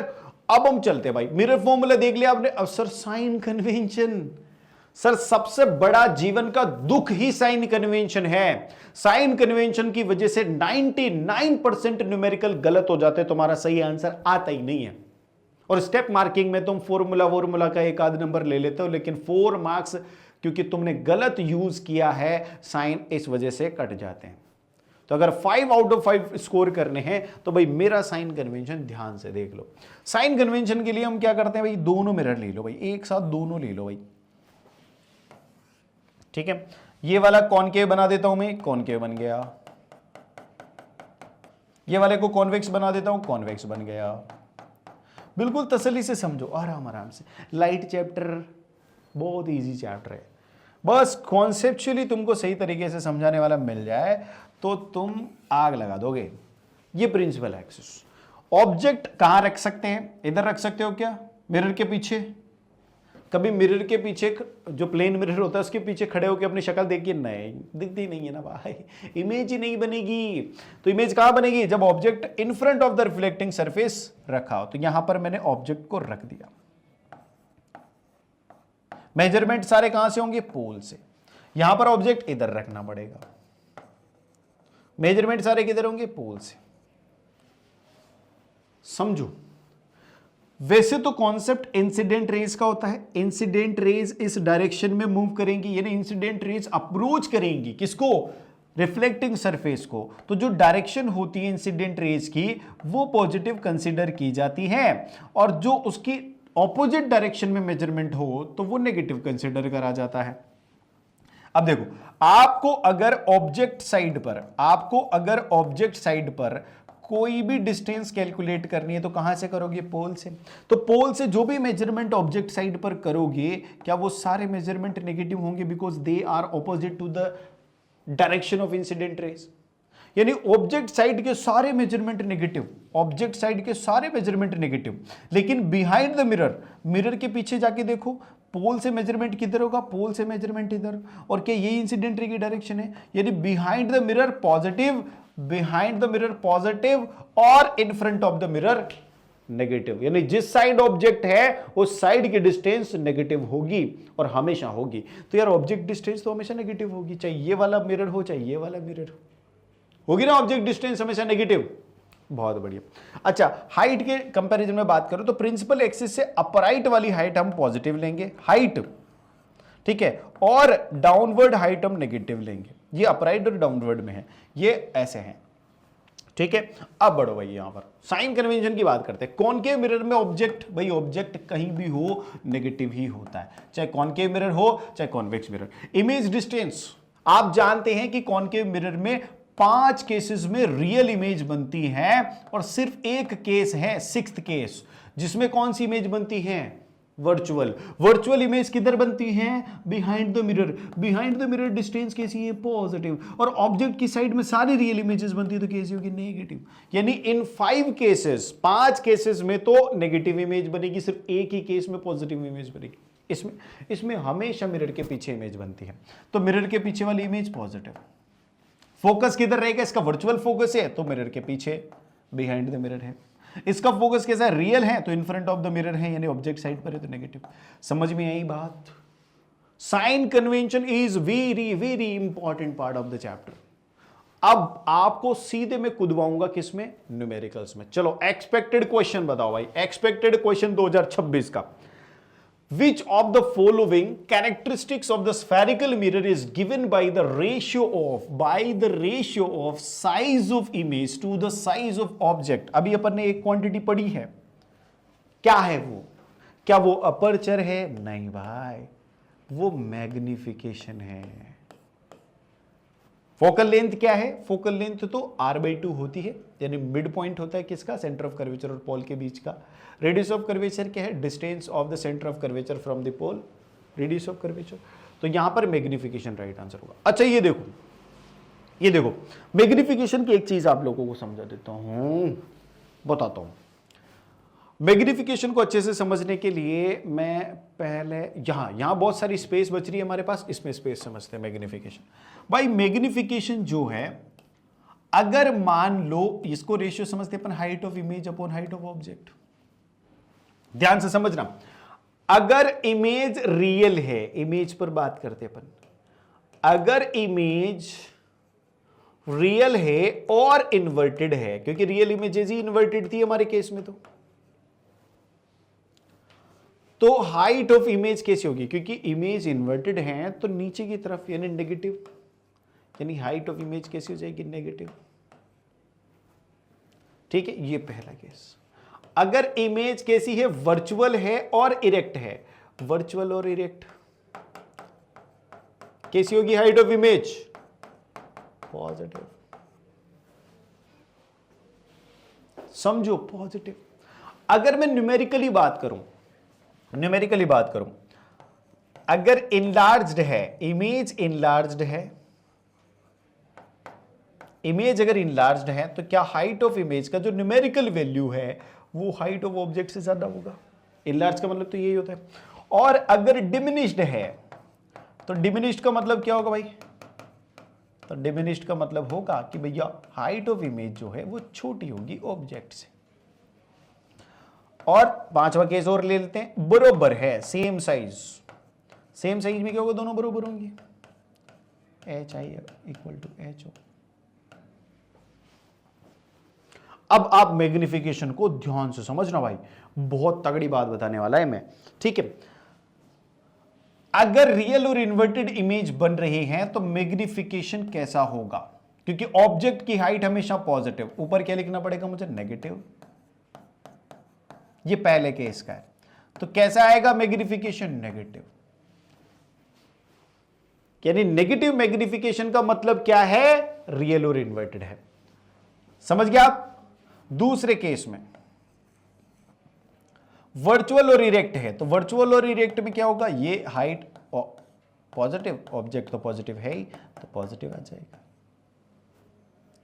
तीसरा केस इनलार्ज, क्या यहां पर, अब देखो यहां पर मैं साइन की बात नहीं करूंगा, अब मैं सिर्फ वैल्यू की बात करूंगा, न्यूमेरिकल वैल्यू की। साइन तो इन दोनों से हो गया, नेगेटिव से क्या पता चल गया तुमको? नेगेटिव से रियल और इन्वर्टेड। पॉजिटिव से क्या पता चल गया तुम्हें? वर्चुअल और इरेक्ट। यहां पर अगर साइन जो है, अगर ये देखते हैं इनलार्ज देता, हाइट ज्यादा है और ये छोटा है, तो अगर ऊपर वाला नंबर ज्यादा होता है, नीचे वाला नंबर छोटा होता है, तो क्या वैल्यू ग्रेटर देन 1 आती है? यानी इनलार्ज अगर है तो आपका मैग्निफिकेशन की न्यूमेरिकल वैल्यू ग्रेटर देन 1 होनी चाहिए। और अगर डिमिनिश्ड है, यानी कि ये वाला नंबर छोटा है ऑब्जेक्ट से, तो क्या लेस देन 1 आएगा? और अगर बरोबर है तो क्या इक्वल टू 1 आएगा? बोलो यस और नो। बहुत बढ़िया, आ जाओ अब इस पर। इस केस में इमेज कैसी, जब ऑब्जेक्ट, ये वही सिक्स्थ केस है भाई, जब ऑब्जेक्ट पोल और फोकस के बीच में रखा है तो इमेज कैसी बनती है, यहां पर बनती है। कैसी बनती है, इरेक्ट बनती है। कैसी बनती है, वर्चुअल बनती है। अब वर्चुअल और इरेक्ट में मैग्निफिकेशन कैसा होगा, पॉजिटिव। और इनलार्ज है, कैसी है, इनलार्ज्ड।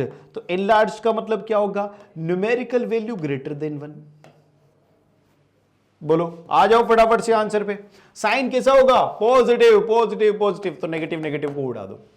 वैल्यू क्या होगी, लेस देन 1 नहीं होगी, लेस देन 1 कैसी होगी, ग्रेटर देन 1। समझ गया आप, ये है भाई तरीका, ये तरीका है समझने का। अब चलो क्वेश्चन करते हैं। क्वेश्चन बहुत प्यारा है। एक ऑब्जेक्ट है 4 सेंटीमीटर का, ये एक्सपेक्टेड क्वेश्चन है 2026 में पूछा जाएगा। एक ऑब्जेक्ट है 4 सेंटीमीटर का साइज में, यानी ऑब्जेक्ट की साइड, यानी यहां पर मैं हाइट ले लेता हूं तो ये +4 सेंटीमीटर। मैं जितनी भी वैल्यूज रिकॉर्ड करके लिखूंगा सारी विद साइन लिखूंगा। फिर is placed eight 20 centimetre in front of the concave mirror. Mirror कौन सा है, कॉनकेव।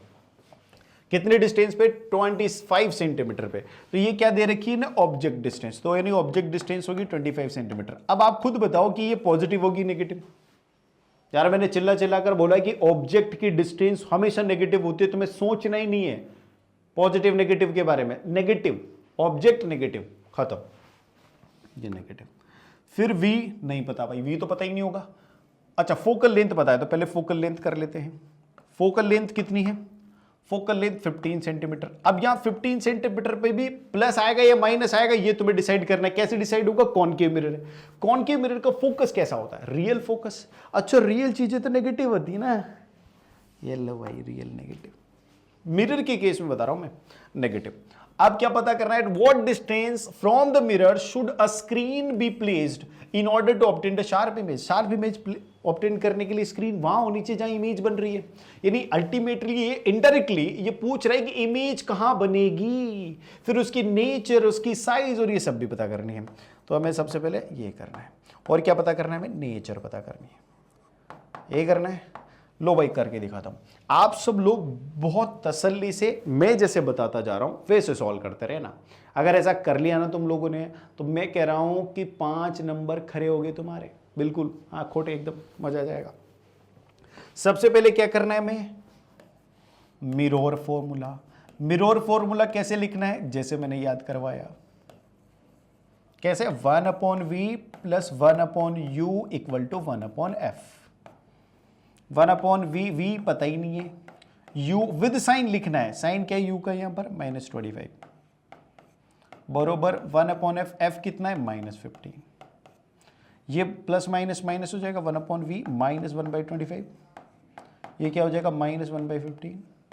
अब ये माइनस का 1/25 उधर जाएगा तो प्लस का हो जाएगा। तो 1/v = ये क्या हो जाएगा, प्लस का 1/25 और ये माइनस का 1/15 ऑलरेडी है। इसको सॉल्व करोगे तो इसका एलसीएम आ जाएगा, क्या एलसीएम आता है, 75 आ जाएगा एलसीएम। 75 ये हो जाएगा 3 टाइम्स, माइनस ये हो जाएगा आपका 5 टाइम्स। तो 1/v क्या आ जाएगा, -2/75, यही आएगा। तो इसको पलटी मारना पड़ेगा, ये v की वैल्यू नहीं है, ये 1/v की वैल्यू। तो इसको पलटी मारेंगे तो ये भी पलटी मारेगा, तो -75/2, यानी यहां पर आंसर करूं तो मैं -37.5 सेंटीमीटर। यानी माइनस आने से आपको ये तो पता चल गया होगा कि इमेज कैसी बनेगी, रियल। क्योंकि ऑब्जेक्ट साइड पर बनने वाली मिरर के केस में जो इमेजेस होती हैं वो रियल होती हैं। इज इट क्लियर, बहुत बढ़िया। अब नेचर पता करने के लिए मैग्निफिकेशन, तो मैग्निफिकेशन करो इसका। मैग्निफिकेशन क्या होगा, -v/u। -v/u, देखो यहां पर मिरर फॉर्मूले में प्लस है, मैग्निफिकेशन में माइनस है। तो m बरोबर माइनस फॉर्मूले का v क्या है, ये भी नेगेटिव है, कितना है, -75/2 डिवाइडेड बाई u कितना है, u भी नेगेटिव है, -25। तो ये माइनस से ये माइनस उड़ जाएगा, ये फॉर्मूले का माइनस बार बचेगा। 25 से 75 को 25 से कैंसिल आउट करेंगे तो कितने टाइम्स, 2 टाइम्स। यानी आंसर आएगा मैग्निफिकेशन का -3/2। तो यहां से क्या आप ये क्लियर कर सकते हो कि ये जो नेगेटिव साइन है ये बता रहा है कि इमेज कैसी है, रियल एंड इन्वर्टेड। ये नेचर को अपन वो कर रहे हैं। दूसरी बात 3/2, 3/2 का मतलब है मैग्निफिकेशन की जो न्यूमेरिकल वैल्यू है वो ग्रेटर देन 1 है, यानी कैसी है, इनलार्ज्ड। 3/2 की वैल्यू 1.5 होती है ना, इनलार्ज। तो क्या नेचर भी पता चल गई और ये भी पता चल गया कि स्क्रीन को कहां पर रखो, स्क्रीन को रखो आप in front of the mirror 37.5 centimetre पे, in front of the mirror रखोगे तभी नेगेटिव, ठीक है ना, यानी in front of mirror. Is it clear? ये एग्जाम में आने वाला है 2026 में। आगे बढ़ो, ये क्वेश्चन है 2025 का। यार इसमें कोई गलती से ये वैल्यू आ गई है। If we want to obtain a virtual and magnified image of an object by using a concave mirror, यहां पर भी concave mirror है, ठीक है, हमें क्या करनी है, वर्चुअल इमेज ऑब्टेन करनी है, मैग्निफाइड इमेज करनी है। तो भाई एक ही केस है, वर्चुअल मैग्निफाइड इमेज कहां पर मिलती है, जब ऑब्जेक्ट कहां रखा हो, object between F and P, यानी पोल और फोकस के बीच में ऑब्जेक्ट रखा हो कॉनकेव मिरर में, तभी वर्चुअल मैग्निफाइड इमेज मिलती है। अच्छा, यहां पर फोकल लेंथ दे रखी, फोकल लेंथ कितनी है, 18 सेंटीमीटर। कौन सा मिरर है भाई, मैंने कहा विद साइन रखनी है हमें हमेशा। कौन सा मिरर है, कॉनकेव मिरर। कॉनकेव मिरर का फोकस कैसा होता है, real negative. Where should the object be placed, use the mirror formula to determine object distance for an image of magnification +2। अच्छा, मैग्निफिकेशन दे रखा है +2। अब बाबू कष्ट तो बहुत होगा तुम लोगों को क्वेश्चन पढ़ते ही तुम्हारी क्या हवा निकल गई होगी, लेकिन इसका सॉल्यूशन सुपर डुपर इजी है। कैसे है मैं बताता हूं। हमें करना कुछ नहीं है, हमें यू और वी नहीं दिया ना, और हमसे पूछा क्या है यू, तो भैया हमें फॉर्मूले में क्या रखना है, सिर्फ यू। देखो पहले मिरर फॉर्मूला लिखेंगे 1/v + 1/u = 1/f। हम जानते f हमारे पास है, पर ना u है ना v है, u पता करना है पर v नहीं है, तो v को क्या मैं u की टर्म्स में लिख दूं, v को u की टर्म्स में लिख दो सर। कैसे लिखेंगे, मैग्निफिकेशन की हेल्प से। मैग्निफिकेशन क्या होता है, -v/u। मैग्निफिकेशन क्या है, +2 बराबर -v/u। तो यहां से v बराबर क्या आ जाएगा, ये माइनस इधर लिया, -2u, ये आ जाएगा v बराबर। और अगर ये आ गया तो अब बस कुछ नहीं करना, वैल्यूज प्लेस करनी है। 1/v, v की जगह क्या लिखोगे, -2u + 1/u, f की जगह क्या है, -18। इसको सॉल्व करो, इसको सॉल्व करोगे तो क्या ले लिया आपने, यहां पर आपने मान लो 2u कॉमन ले लिया, तो 2u कॉमन लोगे तो ये आएगा -1 और ये आ जाएगा u उड़ जाएगा, 2 आ जाएगा, ये बराबर 1/-18 आ जाएगा। ये क्या आ जाएगा, 1/2u बराबर -1/18। ठीक है, तो आप इसको समझ जाओ, ये क्या आ जाएगा, 2u बराबर -18, यानी u बराबर आ जाएगा -9 सेंटीमीटर।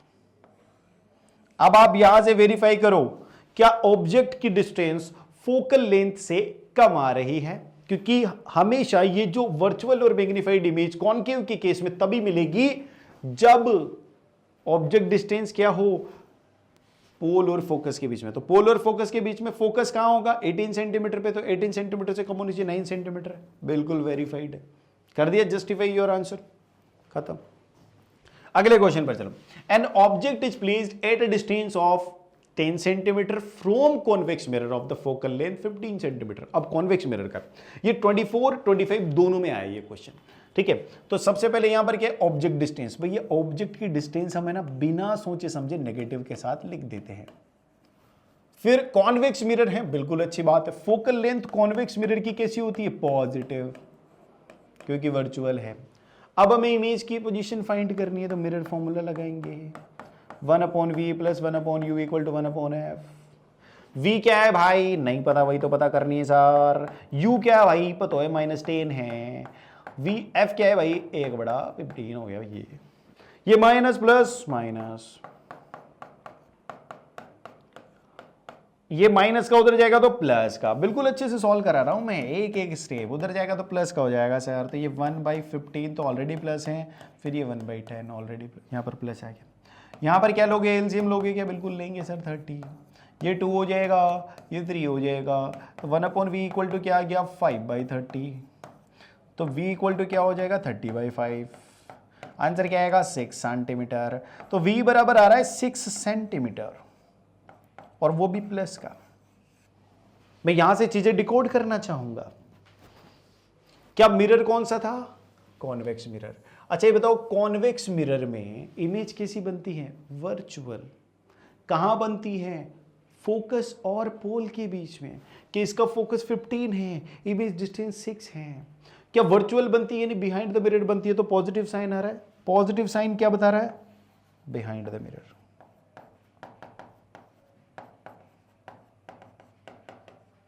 समझ गया आप,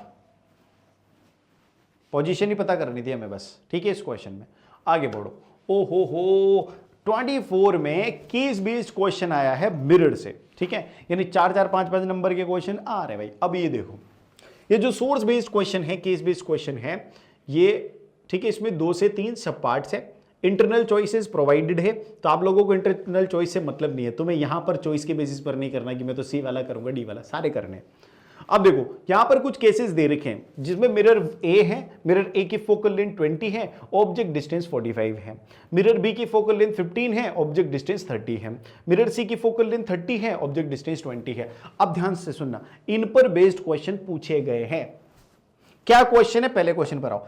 इन which one of the above cases the mirror will form a diminished image of the, अब देखो ध्यान से समझना, इस क्वेश्चन में आपको अभी तक कोई कैलकुलेशन की जरूरत नहीं है, और अवॉइड करें जहां कि भाई अब करनी पड़ेगी, क्वेश्चन ने बोल ही दिया है तभी यूज करें, अदरवाइज नहीं। देखो, in which one of the above cases the mirror will form a diminished image of the object, justify your answer। यार ये जो मिरर है यहां पर, ये मिरर जो यहां पर है उसके सामने ऑब्जेक्ट की डिस्टेंस दे रखी है, और ये मिरर कौन सा है, कॉनकेव मिरर। इसमें लिखा भी है क्या, हाँ कॉनकेव मिरर लिखा है। हाँ तो फिर क्लियर है, मतलब तुम्हारे कंफ्यूजन हो जाएगी सर मिरर नहीं लिखा। तो ये बताओ कॉनकेव मिरर में ऐसा कौन सा केस है जब इमेज डिमिनिश्ड मिलती है। इमेज डिमिनिश्ड या तो इंफिनिटी पर ऑब्जेक्ट हो तो हाईली डिमिनिश्ड मिलती है, पॉइंट साइज्ड, या फिर बियॉन्ड सी हो यानी सी के पीछे हो तब डिमिनिश्ड मिलती है। तो ये फोकल लेंथ है तो इसका सी क्या हो जाएगा 40। भाई अगर फोकल लेंथ 20 है तो सेंटर ऑफ कर्वेचर की डिस्टेंस 40, ऑब्जेक्ट डिस्टेंस इससे ज्यादा आ रही है क्या, बिल्कुल, यानी case A is the correct answer. Justify your answer, आपको बता देना है कि ये बियॉन्ड सी है। फिर उसके बाद list 2 properties of the image formed in the case 2। ये जो दूसरा केस है इसमें जो इमेज बनेगी उसकी प्रॉपर्टीज बतानी। अच्छा बताओ focal length 15, centre of curvature कहां होगा 30 पर, क्या ऑब्जेक्ट 30 पे रखा, तो जब सेंटर ऑफ कर्वेचर पर ऑब्जेक्ट रखा होता है तो इमेज भी सेंटर ऑफ कर्वेचर पे बनती है। कैसी बनती है, कैसी बनती है भाई, रियल बनती है, और कैसी बनती है, इन्वर्टेड बनती है, और कैसी बनती है, सेम साइज की बनती है। और इमेज डिस्टेंस भी क्या आएगी 30 सेंटीमीटर, वी भी 30 सेंटीमीटर आएगा, ठीक है, नेगेटिव आएगा अलग। समझ गया आप, अगले क्वेश्चन पर आओ। थर्ड क्वेश्चन है, थर्ड क्वेश्चन का ये पार्ट है, what is the nature in size of the image formed by the mirror C. C पर जो ऑब्जेक्ट रखा है, अब फोकल लेंथ 30 सेंटीमीटर है, ऑब्जेक्ट की डिस्टेंस 20 है। ये वही 6th वाला केस हो गया, पोल और फोकस के बीच में, क्योंकि फोकस से ही कम है ऑब्जेक्ट डिस्टेंस, तो कैसी इमेज बनेगी, वर्चुअल, इरेक्ट और इनलार्ज।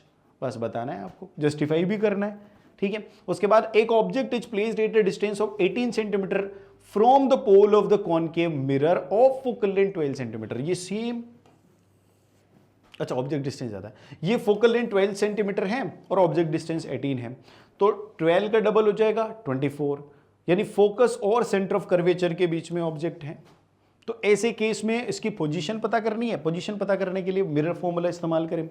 और अच्छा पोजीशन ही पता करनी है, चलो कर देंगे पोजीशन, कहां पर करेंगे सॉल्व, लो करके बताता हूं मैं आप लोगों को। आपको ऑब्जेक्ट डिस्टेंस -18, फोकल लेंथ, क्योंकि कॉनकेव मिरर है तो नेगेटिव ही होगी, कॉनकेव ही है यहां पर, हाँ कॉनकेव मिरर है, 12 सेंटीमीटर। बस फॉर्मूला लगाना है, फॉर्मूला में क्या करना है 1/v + 1/u = 1/f, क्या होएगा, v नहीं पता, ये माइनस हो जाएगा 1/18, ये -1/12, ठीक है। इसको सॉल्व करोगे, इधर ले जाओगे तो 1/v बराबर क्या हो जाएगा, 1/18 प्लस का हो जाएगा -1/12। यहाँ पर क्या करेंगे, 36 लेंगे तो 2 - 3 1/v, ठीक है। ये क्या हो जाएगा, v बराबर -36, इमेज डिस्टेंस आ जाएगी माइनस का 36, यानी कि आप देख सकते हैं इमेज कहाँ बन रही है, बियॉन्ड सी। जब सी और एफ के बीच में ऑब्जेक्ट है तो इमेज बियॉन्ड सी बन रही है, क्योंकि सेंटर ऑफ कर्वेचर 24 पर होगा और 36 आ रही डिस्टेंस। तो ये वाला क्वेश्चन भी अपन ने कर लिया। अब 24-25 में एक और क्वेश्चन आया है भाई, ये क्वेश्चन सुपर इंपॉर्टेंट है, ये एमपी बोर्ड में भी आया है, यूपी बोर्ड में भी आया है, ये राजस्थान बोर्ड में भी आया है, और ये क्वेश्चन सीबीएसई बोर्ड में भी आया है, ठीक है। तो ये बहुत ही सुपर डुपर क्वेश्चन है। A convex mirror used for rear view on an automobile has a focal length of 3 metre. Focal length कितनी है, 3 metre. If a bus is located at 6 metre, यानी ऑब्जेक्ट डिस्टेंस दे दी 6 metre, sign देखना है भाई यहां पर, ठीक है ना। कॉन्वेक्स है तो हम जानते हैं ये तो पॉजिटिव आएगी फोकल लेंथ, ऑब्जेक्ट डिस्टेंस हमेशा नेगेटिव होती है। Use the mirror formula to find the position of the image of the bus as seen in the mirror. भाई कर देंगे 1/v इक्वल टू 1/, ये वाला फॉर्मूला यूज करेंगे। करो, फोकल लेंथ कितनी है, +3, ऑब्जेक्ट डिस्टेंस -6, तो 1/v - 1/6 बराबर 1/3। ये उधर जाएगा तो ये प्लस का हो जाएगा, ठीक है। तो 1/3 + 1/6 क्या देगा भाई, एलसीएम ले लो, 6 आएगा एलसीएम, ये क्या हो जाएगा 2 + 1 3, तो क्या आएगा answer 1/v equal to 3/6, v equal to आ जाएगा 6/3, दैट इज 2, यानी 2 सेंटीमीटर आएगी। क्या आप जानते हैं फोकल लेंथ से कम आ रही है इमेज डिस्टेंस, फोकल लेंथ तो 3 है ये, अच्छा ये सेंटीमीटर नहीं मीटर में है ना, तो आप यहाँ पर मीटर लिखते हैं, बहुत सिंपल सा, वी आ रहा है मीटर में, बस इमेज डिस्टेंस आ गई। तो अब हमारा हाफ चैप्टर लगभग कंप्लीट हो गया है। अब हम नेक्स्ट पार्ट जो चैप्टर का है रिफ्रैक्शन, उसमें एंट्री कर चुके हैं। तो यार आप लोगों को मैं रिफ्रैक्शन को बहुत प्यारे तरीके से समझाने का पूरा प्रयास करूंगा, और मुझे उम्मीद है, यकीन है कि तुम लोगों को बहुत अच्छे से समझ आएगा। यार रिफ्रैक्शन क्या है, देखो रिफ्लेक्शन पर तो क्या होता था कि एक रिफ्लेक्टिंग सरफेस से टकराई लाइट रे और वापस उसी मीडियम में चली गई जिस मीडियम से आई थी। लेकिन रिफ्रैक्शन में अब मीडियम में पेनिट्रेट करेगी, यानी एक मीडियम से दूसरे मीडियम में जाएगी, अब सेम मीडियम में वापस नहीं जा रही। तो रिफ्रैक्शन का मतलब है कि लाइट जो है वो एक मीडियम से आती है दूसरे मीडियम में जाती है, लेकिन इस दौरान क्या होता है वो फंडा रिफ्रैक्शन है। तो change in the direction of wave passing from one medium to another medium, यानी कि एक मीडियम से जब दूसरे मीडियम में लाइट रे जा रही है तो क्या होता है, उसकी डायरेक्शन चेंज हो जाती है। तो यार वो डायरेक्शन में चेंज होने का जो फंडा है, दैट फंडा इज नोन एज रिफ्रैक्शन। अब समझते हैं, मैं आप लोगों को बहुत प्यारे तरीके से बताऊंगा कि कैसे बेंड होता है, क्या होता है, ठीक है। याद करने के लिए, याद रखने के लिए, सिर्फ कॉन्सेप्ट नहीं है भाई ये, याद रखने के लिए सिर्फ मैं आपको एक एग्जांपल देता हूं। अगर आपको अर्ली इन द मॉर्निंग किसी मार्केट में जाने को बोला जाए, आपको पता है मॉर्निंग में सारी दुकानें बंद है, मार्केट में कोई गया ही नहीं है, तो तुम तेजी से निकल जाओगे उस मार्केट में से। लेकिन अगर उसी मार्केट में तुम्हें शाम को बोला जाए कि इवनिंग में जब मार्केट खचाखच भरा हुआ है, फुल्ली डेंस है, तब जाओ, तो क्या तुम्हारी स्पीड उतनी रहेगी जितनी पहले मॉर्निंग वाले टाइम पर थी? तुम काफी लोगों से टकराओगे, तुम एग्जॉस्ट हो जाओगे, एंड में आकर बोलोगे कि सर, बैंड होकर बोलोगे कि सर दोबारा मत भेजना इस मार्केट में। समझ गया? तो जब रेयर मीडियम में लाइट ट्रैवल करती है तो ज्यादा स्पीड पे करती है, और जब डेंसर मीडियम में जाती है तो स्पीड कम हो जाती है। यानी कि जब रेयर मीडियम से लाइट रे डेंसर मीडियम में जाएगी तो क्या होगा, लाइट की स्पीड कम हो जाएगी, यानी कि स्पीड जो है डिक्रीज हो जाएगी। स्पीड तो डिक्रीज होगी, लेकिन ये बैंड भी करेगी। किधर बैंड करेगी? ये टूवर्ड्स नॉर्मल। किधर? नॉर्मल की तरफ। अब यहां पर नॉर्मल क्या है वो भी हम समझेंगे, ठीक है। और अगर ये उल्टा हो, यानी ये लाइट रे डेंसर से रेयर में जा रही है, तो भाई वो खुले में जा रही है, अब तो एकदम तेज दौड़ने का प्रयास करेगी, यानी स्पीड बढ़ेगी। स्पीड बढ़ेगी तो फिर से ये बैंड होगी, लेकिन अब नॉर्मल की तरफ नहीं, अब अवे फ्रॉम दी नॉर्मल। क्या होगा बच्चों? नॉर्मल से दूर। ये फंडा जो है bending of light ray is known as refraction. यही क्या है बच्चों? रिफ्रैक्शन है। अब एक्सटेंट ऑफ बैंड जो है वो डिपेंड करता है कि मीडियम कितना डेंसर है या मीडियम कितना रेयर है कंपैरेटिवली। जैसे यहां पर अपन ने एक मीडियम को फिक्स किया एयर, हम एयर से पहले वाटर में जा रहे हैं, तो वाटर में जाएंगे तो लाइट रे, क्योंकि एयर रेयर है और वाटर डेंसर है तो बैंड होगी। किधर बैंड होगी? Towards the normal. सिंपल सी बात है। लेकिन अगर यही काम हम एयर से ग्लास में करें तो एयर रेयर है और ग्लास डेंसर है तो बैंड तो होगी किधर? Towards the normal. लेकिन अब ये जो बैंड है ना, इसका एक्सटेंट, क्योंकि वाटर जो है वो कम डेंसर है कंपैरेटिवली ग्लास से, तो ग्लास ज्यादा डेंसर होने की वजह से यहां पर एक्सटेंट ऑफ बैंड जो होगा वो ज्यादा होगा, वहां पर कम होगा। आप देख सकते हैं यहां पर जो बैंड है उसका एक्सटेंट इतना है, यहां पर बैंड सिर्फ इतना सा है। तो टुवर्ड्स द नॉर्मल तो बैंड हो रही है, लेकिन यह भी मायने रखता है कि कौन सा मीडियम है, यानी मीडियम कितना डेंसर है कंपैरेटिवली, उस पर डिपेंड करता है। अब हम बात करते हैं रिफ्रैक्टिव इंडेक्स। भाई आप लोगों ने सुना कि लाइट रे एक मीडियम से दूसरे मीडियम में जाते हुए बैंड हो जाती है, तो भाई ये बैंड होने की जो एबिलिटी है, यानी लाइट रे को जो बैंड करने की एबिलिटी है मीडियम की, that ability is known as refractive index. उसको एक नंबर में डिनोट करने का तरीका जो है वो रिफ्रैक्टिव इंडेक्स है। अब आप ध्यान से समझना मेरी बात को। अगर किसी को रिफ्रैक्टिव इंडेक्स ज्यादा है तो मैं कहूंगा ये ज्यादा बेंड करेगा। भाई क्या करेगा? ज्यादा बेंड करेगा। किधर? Towards the normal. इसका मतलब क्या है? रिफ्रैक्टिव इंडेक्स ज्यादा का मतलब क्या है भाई? इसकी बैंड करने की कैपेसिटी ज्यादा है क्या? बिल्कुल। अच्छा, ज्यादा बैंड करेगा तो क्या स्पीड कम हो जाएगी क्या? बोलो यस और नो।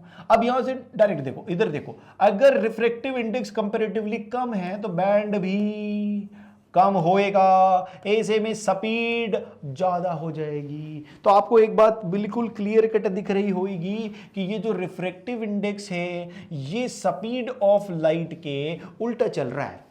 जब रिफ्रैक्टिव इंडेक्स ज्यादा है तो स्पीड ऑफ लाइट उस मीडियम में कम है, जब रिफ्रैक्टिव इंडेक्स कम है तो उस मीडियम में जो स्पीड ऑफ लाइट है वो ज्यादा है।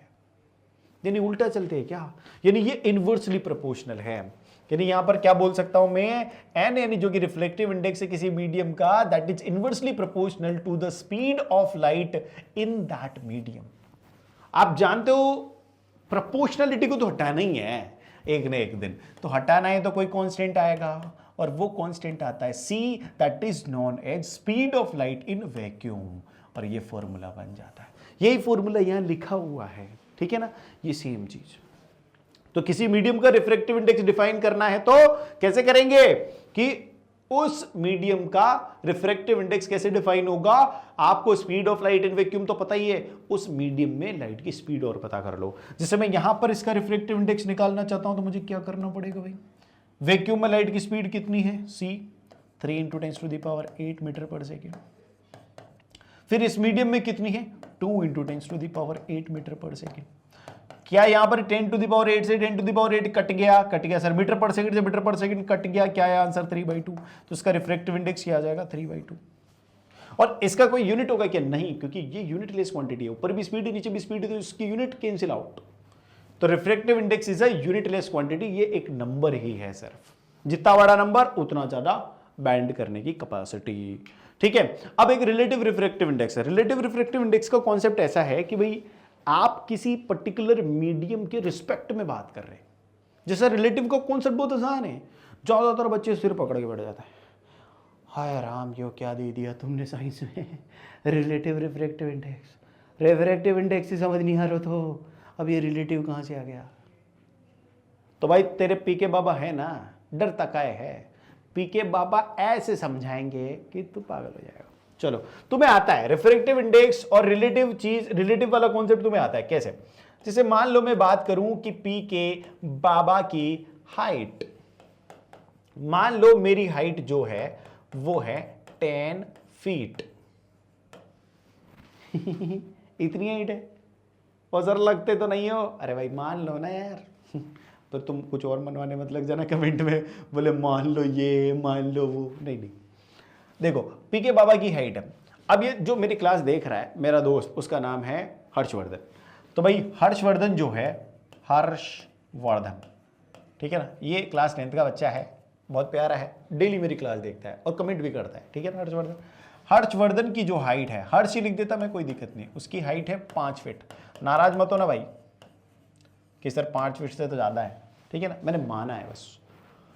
अब अगर आपसे कोई पूछे कि what is the height of P के बाबा विद रिस्पेक्ट टू हर्ष, अगर किसी ने पूछा तो तुम क्या बोलोगे? डबल डबल डबल, सीधे डबल बोल दोगे ना। पी के बाबा की हाइट हर्ष की कंपैरिजन में डबल है, बोल दोगे क्या? अगर तुमसे किसी ने पूछा कि हर्ष की हाइट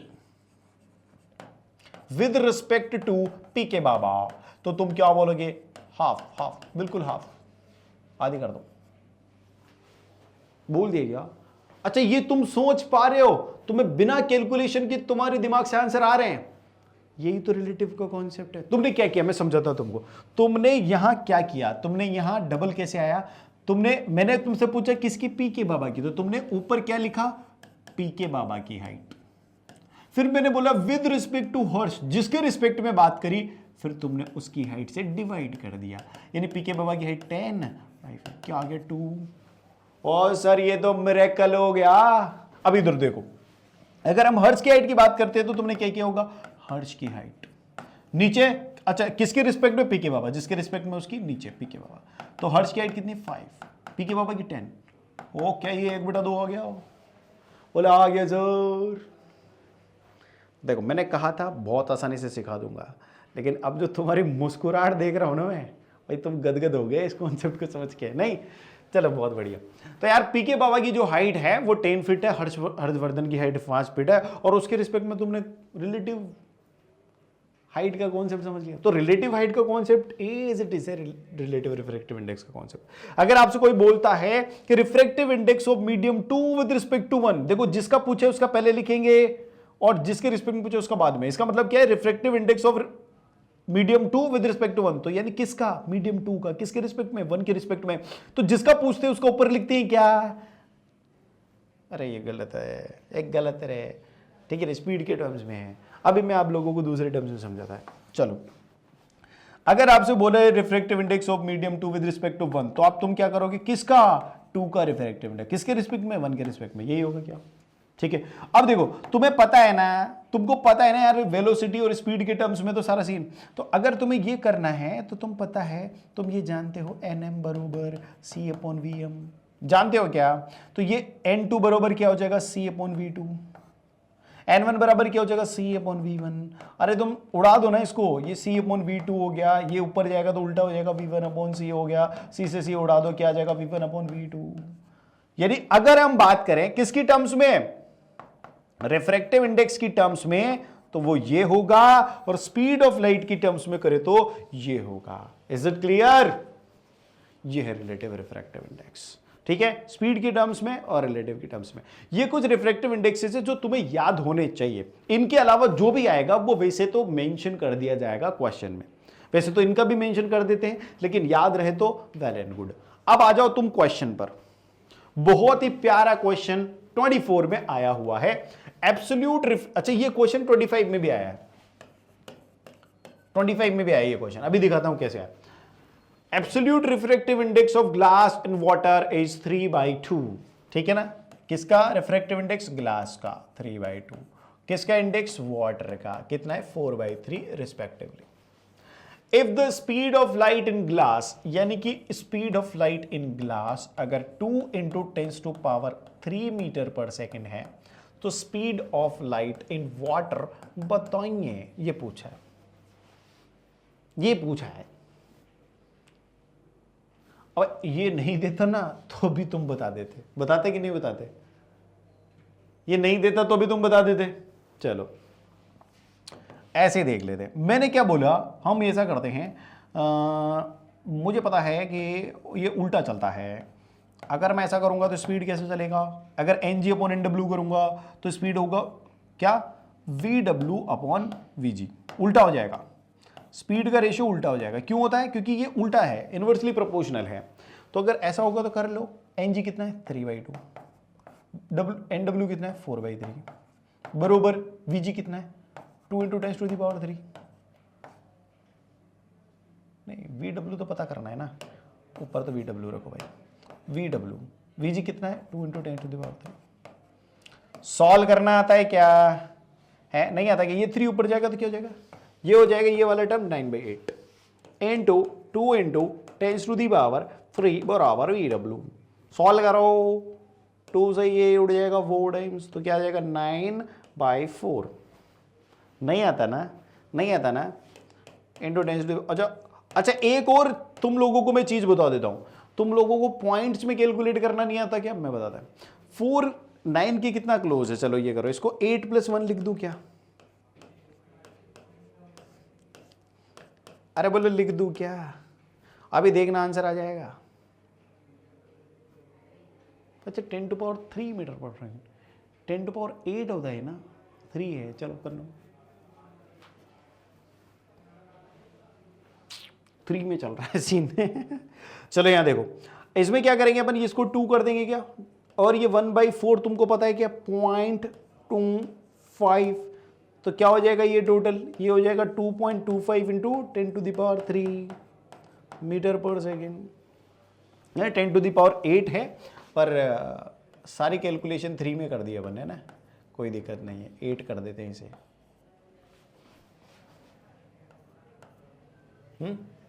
ठीक है, अपने इसमें भी 8 कर दो, 8 हो जाए भाई, 8 हो जाए, 8 8 8। ठीक है, इज इट क्लियर? तो आंसर क्या हो जाएगा? ए आंसर हो जाएगा। सेम क्वेश्चन रिपीट हुआ है, लो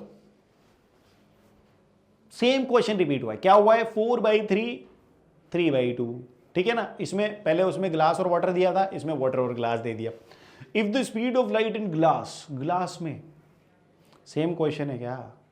ग्लास में ही दी थी ना पहले भी, अभी फिर से ग्लास में दे दी। Speed of light in water क्या आया था? 9/4 आया था क्या?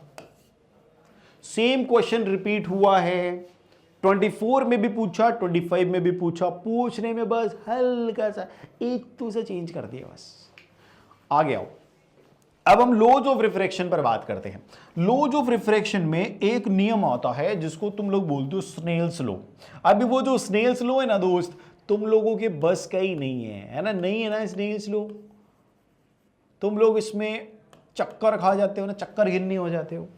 पर पीके बाबा जैसे बताएंगे ना, अगर तुमने वैसे समझ लिया तो सारे चक्कर दूर हो जाएंगे तुम्हारे। ठीक है, और तुम्हारे दोस्तों को तुम ऐसे इतरा के वगैरह स्नेल लो है, चुटकी का खेल है, यूं कर दूंगा, यूं यूं यूं, बाएं हाथ का खेल है। सही कह रहा हूं मैं? चलो आ जाओ, क्या है बाएं हाथ का खेल, कैसे है? आप सब लोग जानते हैं कि लाइट रे एक मीडियम से दूसरे मीडियम में जाती है, तो यहां पर क्या होगा, एक रिफ्लेक्टिंग एक सरफेस होगी जिसको मैं इंपार्टिंग सरफेस बोलूंगा। कौन सी सरफेस? Imparting surface. ये सरफेस कौन सी होती है? ये दो मीडियम को सेपरेट करने वाली सरफेस होती है। जब लाइट रे इंसिडेंट होती है तो इस सरफेस पर एक पॉइंट होता है जिसको बोलते हैं अपन पॉइंट ऑफ इंसिडेंस, और उस पॉइंट्स ऑफ इंसिडेंस से इस इंपार्टिंग सरफेस के परपेंडिकुलर एक बनता है नॉर्मल। क्या बनता है भाई? नॉर्मल। और इस नॉर्मल के साथ इंसिडेंट रे का जो एंगल है वो आई होता है, और रिफ्रैक्टेड रे का एंगल है वो आर होता है। अब यहां पर I = R नहीं लगेगा। काफी सारे बच्चे तो यहां भी I = R होगा सर, इधर का एंगल दे दिया, इधर का पूछा तो बराबर कर देता। अरे भाई ये नहीं, ये रिफ्लेक्शन में है, ये रिफ्रैक्शन में नहीं होता है। ठीक है ना? तो अब क्या होगा, सब लोग स्नेल्स लॉ पता करने में पागल हो जाते हैं, दिमाग खराब हो जाता है। ये मीडियम 1 है, मैं मान लेता हूं इस मीडियम 1 का रिफ्रैक्टिव इंडेक्स N1 है, इस मीडियम 2 का रिफ्रैक्टिव इंडेक्स N2 है। ठीक है, तो आपको करना क्या है? स्नेल ने बोला कि जिस भी मीडियम को आप चूज करें, पहले आपने 2 मीडियम फिक्स कर लिए, अब मीडियम चूज कर लो। आप पहले मीडियम की बात करो, तो पहले मीडियम का रिफ्रैक्टिव इंडेक्स N2, उस मीडियम में जो एंगल बन रहा है, क्या एंगल बन रहा है? I, उस एंगल का साइन लेकर इन दोनों को मल्टीप्लाई कर दो। कर दिया तुमने?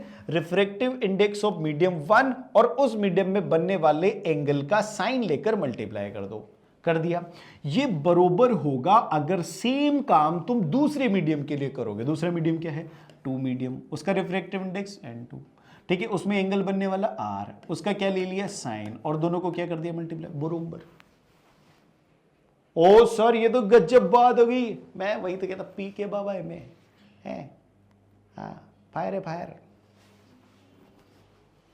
काफी सारी चीजें ऐसी बताऊंगा जो तुमको कोई नहीं बताएगा इस दुनिया में। अब देखो अब इसको करो भाई, साइन आई को मैं इधर ही रखता है, तो इधर साइन आर को लाएगा तो क्या हो जाएगा? डिवाइड में आ जाएगा साइन आर, ये बरोबर। ये n2 को मैं इधर ही रखता है, इधर वाले n1 को ले जाएगा तो क्या हो जाएगा? n1 डिवाइड में हो जाएगा। क्या इसी चीज को आप n21 बोलते थे? क्या ये कांस्टेंट होगा? बिल्कुल, क्योंकि हमने दोनों का पेयर फिक्स कर लिया है। ये हुई ना बात, ये आ गया आपका स्नेल लॉ। जब भी आप क्वेश्चन सॉल्व करें, चाहे क्वेश्चन कैसा भी 30 मार्क ना जाए, ये वाली चीज यूज कर लो, मजा आ जाएगा। ऐसा एक क्वेश्चन बताता हूं तुम लोग को। अच्छा, लो बताने क्या, ये स्नेल लॉ हो गया भाई पहला। स्नेल लॉ में क्या है? ये वाला sine i upon sine r equal to n21 equal to n21, n2 upon n1 equal to n21 is constant, ऐसा बोल देना, ठीक है। अब दूसरा क्या है? दूसरे में है कि भैया ये जो इंसिडेंट रे है, नॉर्मल है, जो रिफ्लेक्टेड रे है, ये सारे एक ही प्लेन में होते। सेम बात जैसी वहां थी, लिख देते हैं। ये फर्स्ट स्टेटमेंट। दूसरा statement, incident ray, refracted ray and normal lie on same plane. Same plane, ये वाली बात है अगर आपको लिखने को बोले तो। अब दूसरा बात करते हैं अपन, इस पर जो क्वेश्चन है एक्सपेक्टेड है 2026 में, ये करते हैं। अब आएगा मजा बरसात का, ठीक है ना। यहां पर NBA जो भी होना है हो रहा है, तुम इसको सॉल्व करके बताओ, बता दोगे? यहां पर पूछा है figure shows a ray of light, it travels from medium A to B, refractive index of medium B relative to medium A। यानी क्या बताना है आपको? NBA, यानी किसका? A का B का refractive index with respect to A, ये आपको बताना है। कैसे बताएंगे? बहुत प्यारा है, 1 मिनट का समय लो। देखो इसमें क्या करना है, हम लोग को वापस से वही रूल यूज करना है। कौन सा मीडियम पकड़े? सबसे पहले नीचे वाला मीडियम पकड़ लेते हैं ना। नीचे वाला मीडियम पकड़ेंगे तो मीडियम क्या? A, ठीक है। मान लो मैंने कर दिया NA। इसमें जो एंगल बन रहा है, कितना एंगल बन रहा है? ध्यान रहे यहां पर लोग गलती कर देते हैं, एंगल 30 डिग्री ले बैठते हैं भैया नॉर्मल के साथ एंगल। तो ये रे का नॉर्मल के साथ एंगल 60 डिग्री है, तो ये हो जाएगा साइन ऑफ 60 डिग्री। ये बरोबर होगा किसके? दूसरे मीडियम को ले लो, दूसरे मीडियम का रिफ्रैक्टिव इंडेक्स और उस मीडियम में बनने वाला है। अब इसमें दोनों 45 बन रहे तो कोई दिक्कत वाली बात नहीं, साइन 45। आपको क्या चाहिए? BA कैसे आएगा? B अपॉन A आएगा, तो B अपॉन A कर दूंगा, तो ये साइन 60 को इधर ही रखूंगा मैं, इधर NB अपॉन A कर दूं, NA इधर ले जाऊं और इसको इधर ले आऊं, साइन 45। इनकी वैल्यूज आती है आप लोगों को। साइन 60 की वैल्यू क्या होती है? √3/2 और साइन 45 की 1/√2। ये हो जाएगा आपका NBA। इसको सॉल्व कर लेते हैं, तो NBA इक्वल टू √3/2, ये ऊपर जाएगा तो √2/1 हो जाएगा, ठीक है। तो क्या हो जाएगा भाई? ये 2 को क्या मैं √2 × √2 लिख सकता हूं? 2 क्या है? √2 का स्क्वायर है, इससे ये उड़ जाएगा तो आंसर आ जाएगा √3/2। दोनों पर कंबाइनली रूट लगा दिया मैंने, NBA, ठीक है। NBA क्या हो गया? ये वाला आंसर हो गया, √3/A आंसर आ रहा है। बहुत ही प्यारा क्वेश्चन है, लेकिन क्वेश्चन को देखते ही हवा निकल जाती है काफी सारे बच्चों की। अब हम बात करेंगे स्फेरिकल लेंसेज की। स्फेरिकल लेंसेज जो है बच्चों, बहुत ही प्यारा टॉपिक है और काफी सारे क्वेश्चन इसे एग्जाम में पूछे जाते हैं। तो स्फेरिकल लेंसेज में क्या होगा? स्फेरिकल लेंसेज जो है उसमें हम 2 प्रकार के लेंसेज पढ़ेंगे, एक कॉन्वेक्स लेंस, एक कॉनकेव लेंस। कॉन्वेक्स लेंस कैसा होगा? जिसका सरफेसेस आउटर की तरफ ऐसे आउटवर्ड कर्व्ड होंगी और इसकी इनवर्ड कर्व्ड होंगी, ठीक है। अब क्योंकि लेंसेज हैं तो लेंसेज किस कॉन्सेप्ट पर काम करते हैं? रिफ्रैक्शन पर। रिफ्रैक्शन का मतलब क्या है? लाइट रे एक मीडियम से दूसरे मीडियम में जाती है, ठीक है ना। यानी लाइट रे आर पार हो जाएगी। आर पार हो जाएगी तो यहां पर तो दोनों साइड ऑब्जेक्ट रख सकते हैं, इधर से भी आर पार, उधर से भी आर पार, यानी ऑब्जेक्ट रखने की कोई बाउंडेशन नहीं है। अब देखो इसमें कुछ टर्मिनोलॉजी समझते हैं। ये वाली सरफेस जिस स्फीयर से काटी है उसका सेंटर C1 है, ये वाली जिससे काटी है C2 है। पर हम यहां पर जो भी लेंसेज पढ़ने वाले हैं उन लेंसेज में खास बात यह है कि हम जिन स्फीयर्स का इनको पार्ट ले रहे हैं वो स्फीयर सेम साइज के हैं, यानी रेडियस ऑफ कर्वेचर सेम, यानी फोकल लेंथ सेम। समझ गया आप? अलग अलग नहीं है। फोकल लेंथ कैसे पता करते हैं अपन? हम जानते हैं कि कॉन्वेक्स में कन्वर्जिंग होता है, तो कॉन्वेक्स में पैरेलल लाइट रेस क्या होगी? आफ्टर रिफ्लेक्शन कहां से जाएगी? फोकस से। जैसे कॉनकेव मिरर में हम करते थे आफ्टर रिफ्लेक्शन फोकस से जाती थी, यहां पर कॉन्वेक्स लेंस में ऐसा होता है। ठीक है, यहां पर वर्चुअल फोकस होगा, यानी कॉनकेव लेंस में वर्चुअल फोकस और कॉन्वेक्स लेंस में रियल फोकस होगा। ठीक है, यहां पर एक बात और ध्यान रखना मिरर के कंपैरिजन में, मिरर में रियल चीजें ऑब्जेक्ट की साइड पर होती थी, लेकिन यहां पर रियल चीजें ऑब्जेक्ट के ऑपोजिट साइड पर होती हैं, यानी लेंस के एक तरफ ऑब्जेक्ट है, दूसरी तरफ रियल चीजें हैं। ठीक है ना, वर्चुअल चीजें यहां पर ऑब्जेक्ट की साइड पर होती है, जैसे यहां पर ऑब्जेक्ट भी इधर होगा क्योंकि इधर से लाइट रे जा रही है और इमेज भी यहीं बन रही है, तो यानी रियल चीजें तो ऑब्जेक्ट के ऑपोजिट साइड पर, मतलब लेंस के ऑपोजिट साइड पर, और वर्चुअल चीजें ऑब्जेक्ट जिस साइड पर है उसी साइड पर। ये कुछ रूल्स है रे डायग्राम के। मैंने बोला था कि फोकस से मतलब पैरेलल आती है तो फोकस से जाती है और फोकस से आती है तो पैरेलल हो जाती है, सेम सेम। यहां पर जो है एक बेसिक रूल और है कि अगर आप ऑप्टिकल सेंटर से लाइट रे को पास करेंगे तो ऑप्टिकल सेंटर से लाइट रे बिना मुड़े, बिना डिविएट हुए सीधे चली जाती है। ये बहुत हेल्प करेगा रे डायग्राम में।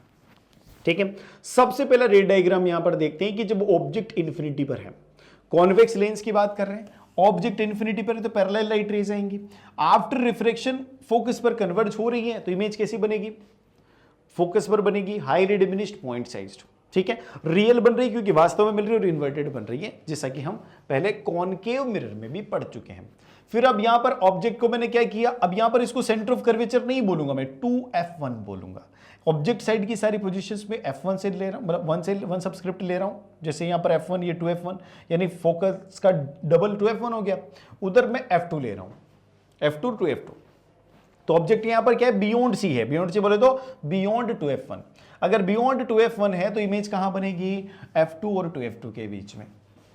कैसी बनेगी? डिमिनिश्ड, रियल और इन्वर्टेड। सेम अगर मैं 2f1 पर रख दूं तो 2f1 पर रखूंगा तो ये वही केस हो गया जो सेंटर ऑफ कर्वेचर पे रखते थे, सेम साइज और सेम डिस्टेंस पर इमेज बनती थी। तो यहां पर इमेज भी कहां बनेगी? 2f2 पर। 2f1 पर ऑब्जेक्ट, 2f2 पर इमेज बन गई सेम लोकेशन पर। Image size same size, real और इन्वर्टेड।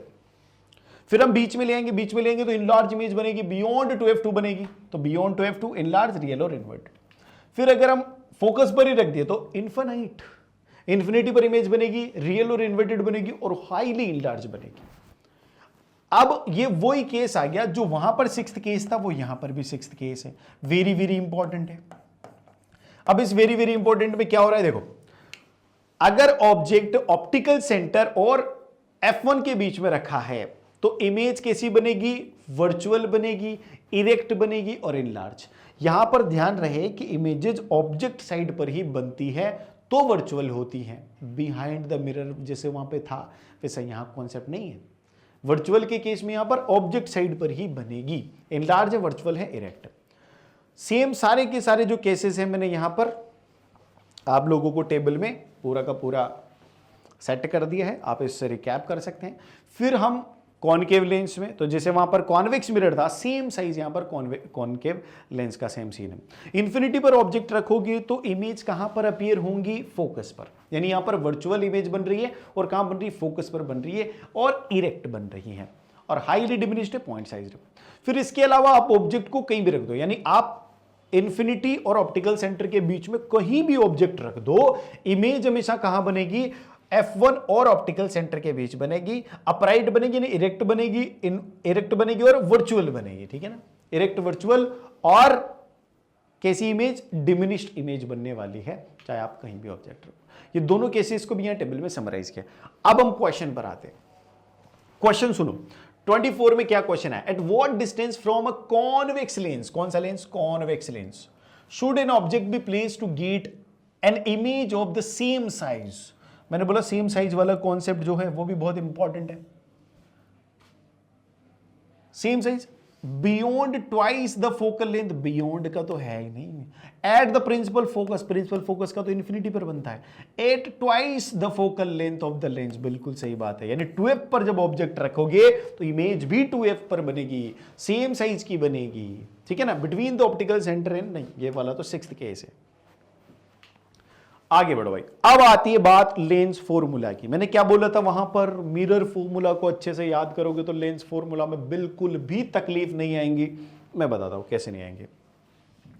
लेंस फॉर्मूला में क्या करना है, जैसे वहां पर हमने जिस ऑर्डर में याद किया उसी ऑर्डर में यहां पर याद कर लो, यही था ऑर्डर।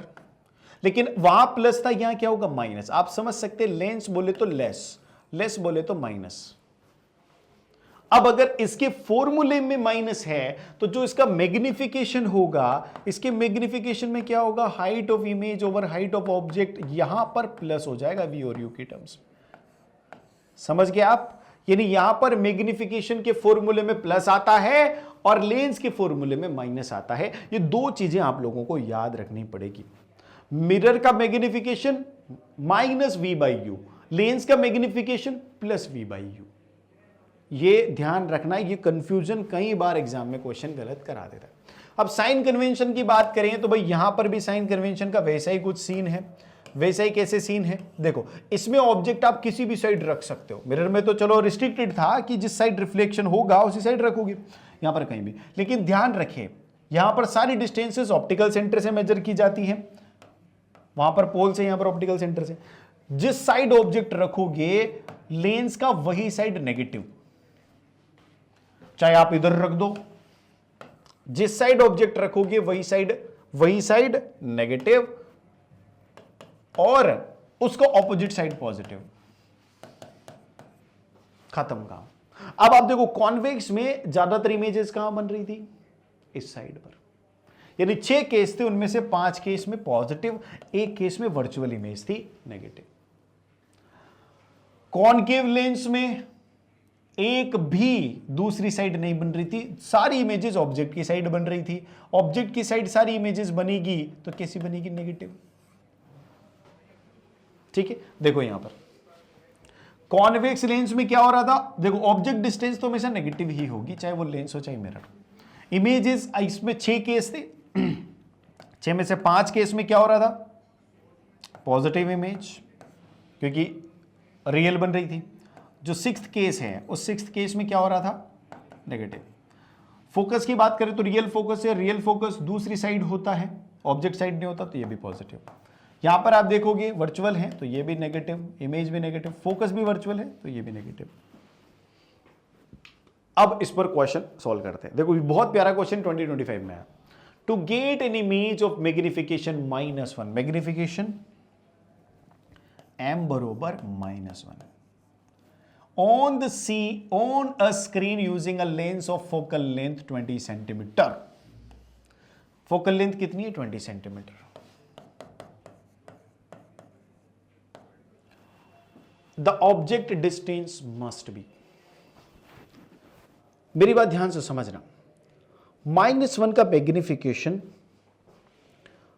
आप लोगों को यहां दिमाग में आ रहा होगा कि सर ये लेंस कौन सा है, आ रहा है क्या कि सर ये कॉनकेव है या कॉन्वेक्स है। तो यार मेरी बात ध्यान से समझना,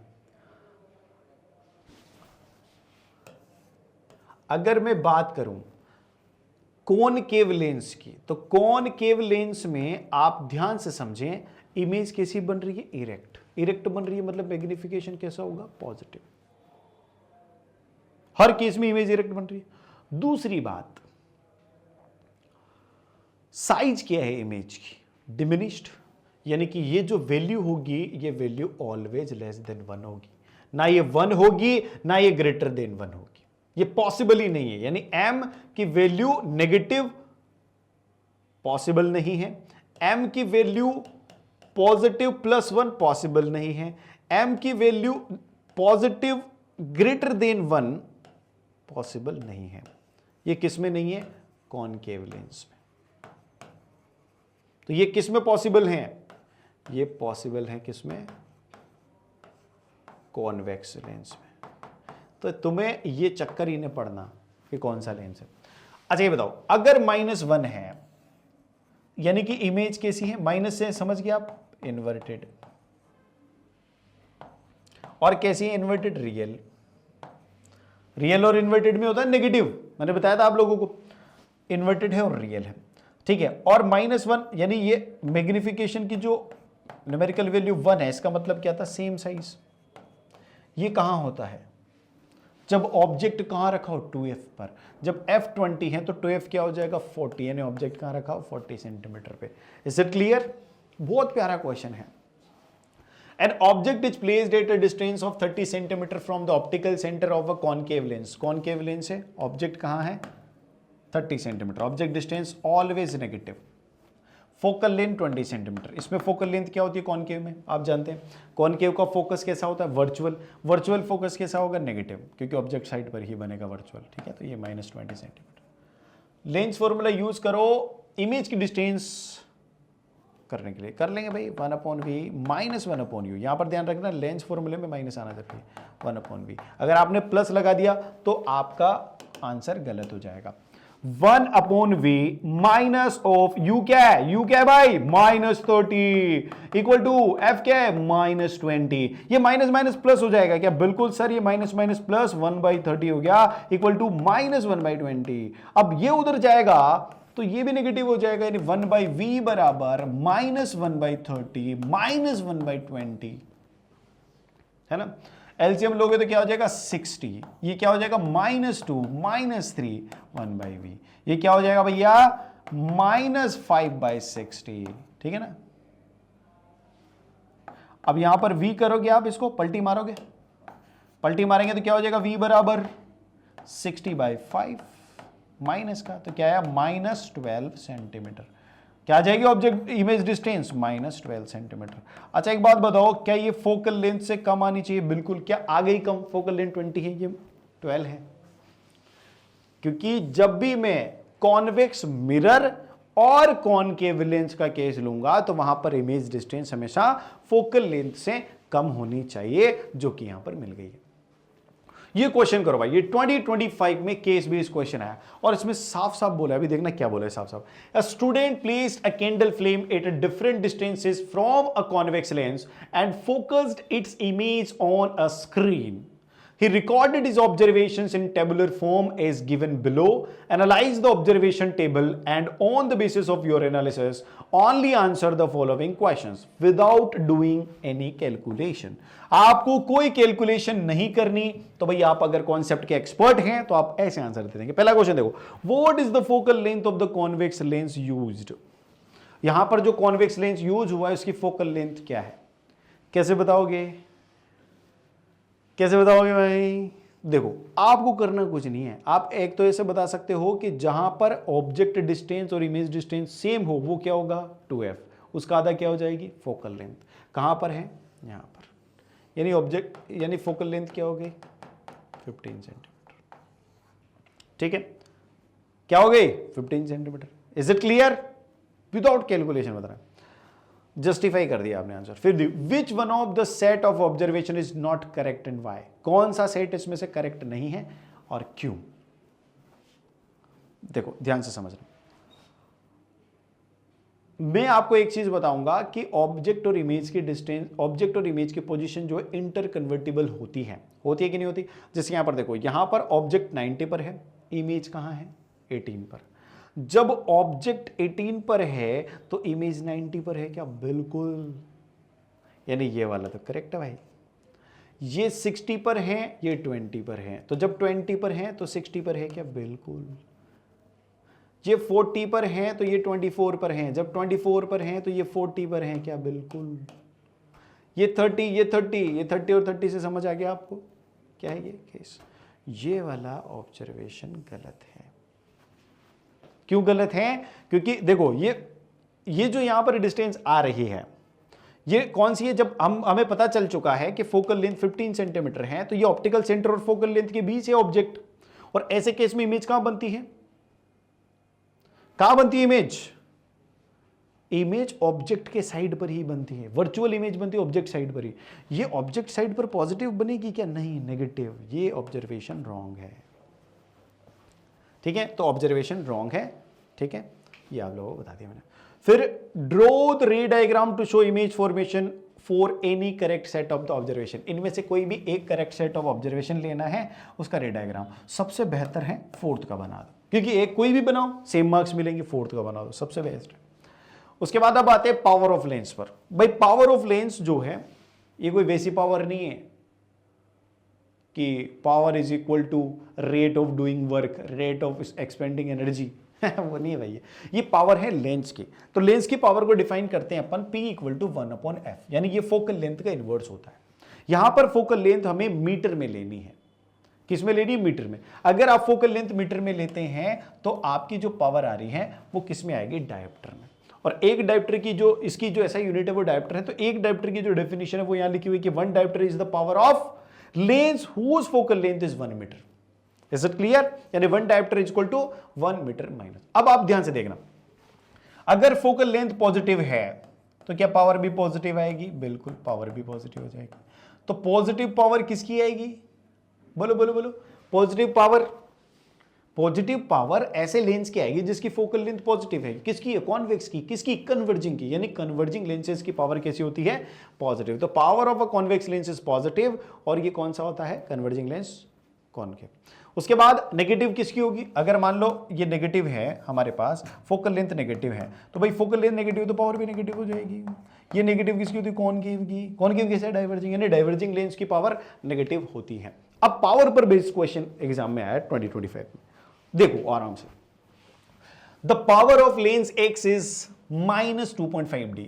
अब यहां पर पावर लिखा है -2.5d, ठीक है, डायोप्टर इसकी यूनिट है, माइनस लगा, इसका मतलब मैं ये समझ चुका हूं कि फोकल लेंथ भी कैसी होगी? नेगेटिव। और नेगेटिव फोकल लेंथ किसकी होती है? कॉनकेव लेंस की। समझ गए इस बात को? बहुत बढ़िया। Name the lens. अब भाई लेंस का नाम तो बोल दिया मैंने। Determine its focal length. अच्छा, फोकल लेंथ डिटरमाइन करना बाकी है। For which eye defect of the vision will optician prescribe this type of lens as the corrective lens. ये वाला पार्ट आपका ह्यूमन आइज का है, ठीक है। तो आप चाहो तो मैं बता सकता हूं, अदरवाइज कोई नहीं, ह्यूमन आइज में आप इसको कर लेना, बट यहां तक का अपन करते हैं। Name the lens and determine. अच्छा, लेंस का नाम तो पता चल गया, अब फोकल लेंथ डिटरमाइन करते हैं। तो फोकल लेंथ क्या है? 1/f equal to P. तो क्या f इक्वल टू 1/p हो जाएगा? तो f इक्वल टू 1/p यानी 1/-2.5d, ये आ जाएगी फोकल लेंथ। अब ये क्या आ रही है? -1/2.5 आ रही है। मैं जानता हूं कि ये जो आंसर आ रहा है ये मीटर में आ रहा है, मुझे सेंटीमीटर में करना है, तो क्या मुझे 100 से मल्टीप्लाई कर दूंगा? इसमें सेंटीमीटर लिखा है, कर दो सर, माइनस इसको 10/25 कर दो और इंटू 100 कर दो, ये आ गया सेंटीमीटर।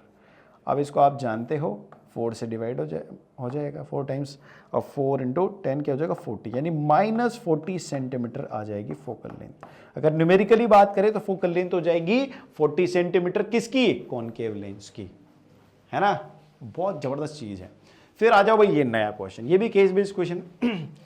अलग अलग क्वेश्चन आए थे 2025 में, सारे मैंने यहां पर इंक्लूड कर दिए। The value of magnification m for the lens is -2। किसी लेंस के लिए मैग्निफिकेशन की वैल्यू -2 है। Using the new Cartesian sign convention and considering that an object is placed at the distance of 20 centimetre from the optical centre of this lens, state. सबसे पहले तो मुझे क्या करना है? ये मैग्निफिकेशन कब मिलेगा? अगर मैग्निफिकेशन पॉजिटिव होता लेंस में, तो मैग्निफिकेशन पॉजिटिव होता तो इमेज कैसी होती? वर्चुअल है। कैसी होती? वर्चुअल। अब वर्चुअल जो है, अच्छा इसमें लेंस मेंशन किया है कि कौन सा लेंस है? ओहो, इसका एक पार्ट उधर रह गया, ठीक है। तो कॉनकेव में तो वैसे भी नहीं हो सकता, 2 मैग्निफिकेशन हो ही नहीं सकता न्यूमेरिकल वैल्यू, तो ये कॉन्वेक्स का है, ठीक है ना, कॉन्वेक्स लेंस, ऐसे समझ जाना। ये कॉन्वेक्स लेंस का केस है। अब माइनस में कब होगा? माइनस में होने का मतलब है इमेज कैसी बन रही है? रियल बन रही है, इन्वर्टेड बन रही है, ठीक है ना। तो नेगेटिव में होने का मतलब है इमेज कैसी है? रियल है, इन्वर्टेड है, रियल और इन्वर्टेड है। 2 का मतलब है इनलार्ज्ड है। तो अब ये बताओ ये केस कब होगा? जब ऑब्जेक्ट कहां रखा हो? कॉन्वेक्स लेंस में ऑब्जेक्ट किस जगह पर रखा हो जब इनलार्ज, रियल और इन्वर्टेड इमेज बनती है? ये तब बनती है जब 2f और किसके बीच में, f के बीच में ऑब्जेक्ट हो, किसके बीच में, 2f और f के बीच में ऑब्जेक्ट हो। तो 2f यहाँ पर f कितना है 20 सेंटीमीटर, 2f कितना होगा 40। तो इसमें पूछा गया था नेचर ऑफ द इमेज, ये बता दी मैंने nature. Size of the image compare to the size of object double है, इमेज की साइज डबल है, ये बता दिया मैंने।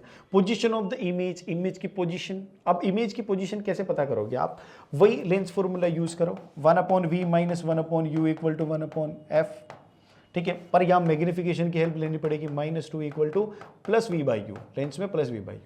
यहां पर आपको v पता करना है तो आप u को u के टर्म में लिखो, जैसे u बराबर क्या हो जाएगा -v/2, ठीक है। इससे अब इसमें यूज कर लो 1/v minus of -v/2 equal to 1/f। f कितना है, अब ये कॉन्वेक्स लेंस है तो फोकल लेंथ कैसी होगी पॉजिटिव, तो 20 ले लेता हूं मैं, तो ये प्लस हो जाएगा 1/v, ये प्लस ये हो जाएगा 2/v, ठीक है, इक्वल टू 1/20। अब यहां से v एलसीएम आ जाएगा तो ये हो जाएगा ऊपर 3 इक्वल टू 1/20। तो आप समझ सकते हैं यहां से v बराबर क्या आ जाएगा, इसको उल्टा करूंगा तो v/3, ये हो जाएगा 20 के बराबर, तो v बराबर आ जाएगा 60। तो यानी पॉजिटिव 60 सेंटीमीटर आ रहा है आपकी इमेज डिस्टेंस, ठीक है। Sign of the height of image, height of image का साइन तो यार नेगेटिव है, तो हाइट ऑफ इमेज का साइन नेगेटिव ही होगा क्योंकि ऑब्जेक्ट हाइट का तो पॉजिटिव रहते हैं, ठीक है ना। तो ये क्वेश्चन पूछे जा रहे हैं। सी पार्ट है इसका, the numerical value of the focal length of the two lenses A and B are 10 और 20 centimetre respectively, which one of the following, which one of the two will show the higher degree of convergence. अब higher degree of convergence का मतलब क्या होता है, ज्यादा power. ज्यादा power का मतलब क्या होता है, कम फोकल लेंथ, यही है हायर डिग्री ऑफ कन्वर्जेंस।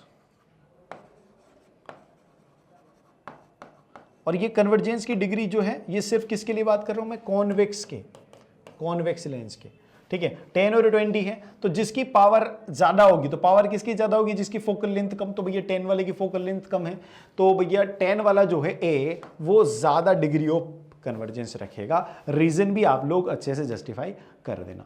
फिर ये एक्सपेक्टेड क्वेश्चन है, which of the following does the negative sign in the power -3d signifies. ये नेगेटिव साइन क्या सिग्निफाई करता है कि पावर नेगेटिव है, यानी फोकल लेंथ भी नेगेटिव है। फोकल लेंथ नेगेटिव है तो क्या कहोगे तुम, कॉनकेव लेंस। हटाओ, the focus is on the same side of the lens as the object. हाँ, ये तो वही क्वेश्चन आ गया भाई।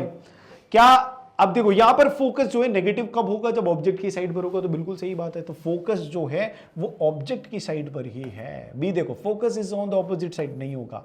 The principal focus is situated outside of the principal axis. अरे नहीं यार, principal axis outside. Focal length on the focal length on one side of the lens is smaller than that of the other side. ये वाला concept नहीं है, ये answer है। बहुत प्यारा क्वेश्चन है। एक और देखो, which among the two lenses with power -3d and +4d respectively can form the real image। इनमें से कौन सा रियल इमेज फॉर्म कर सकता है। आपको पता है नेगेटिव पावर मतलब नेगेटिव फोकल लेंथ मतलब कॉनकेव लेंस। कॉनकेव लेंस में कौन सी इमेज बनती है हमेशा, वर्चुअल, ऑलवेज वर्चुअल। तो ये तो नहीं करेगा, ये वाला करेगा +4d। Only the lens with power -3d नहीं, only the lens with power 4d, ये फॉर्म करेगा रियल इमेज, ठीक है, बोथ नहीं। तो बी आंसर हो जाएगा। तो यार this is all about the chapter. ये लाइट चैप्टर आप लोगों का कंप्लीट हो गया है और मैं आप लोगों को अब एंड तक रुके हैं तो आप लोगों से फीडबैक तो चाहिए। तो कमेंट में आप अपना फीडबैक बता कर जाएं कि आपको कैसा लगा। इस वीडियो में आपने पूरे कॉन्सेप्ट पढ़े हैं, आपने पूरे फॉर्मूलाज अच्छे से लर्न करे हैं with the right concept, right way to learn. बहुत सारी प्रैक्टिस करी है, इसमें अपन ने एक्सपेक्टेड क्वेश्चन भी लिए हैं, इसमें हमने PYQs भी लिए हैं। तो this is all about the chapter और मिलते हैं अपन अगले वीडियो में।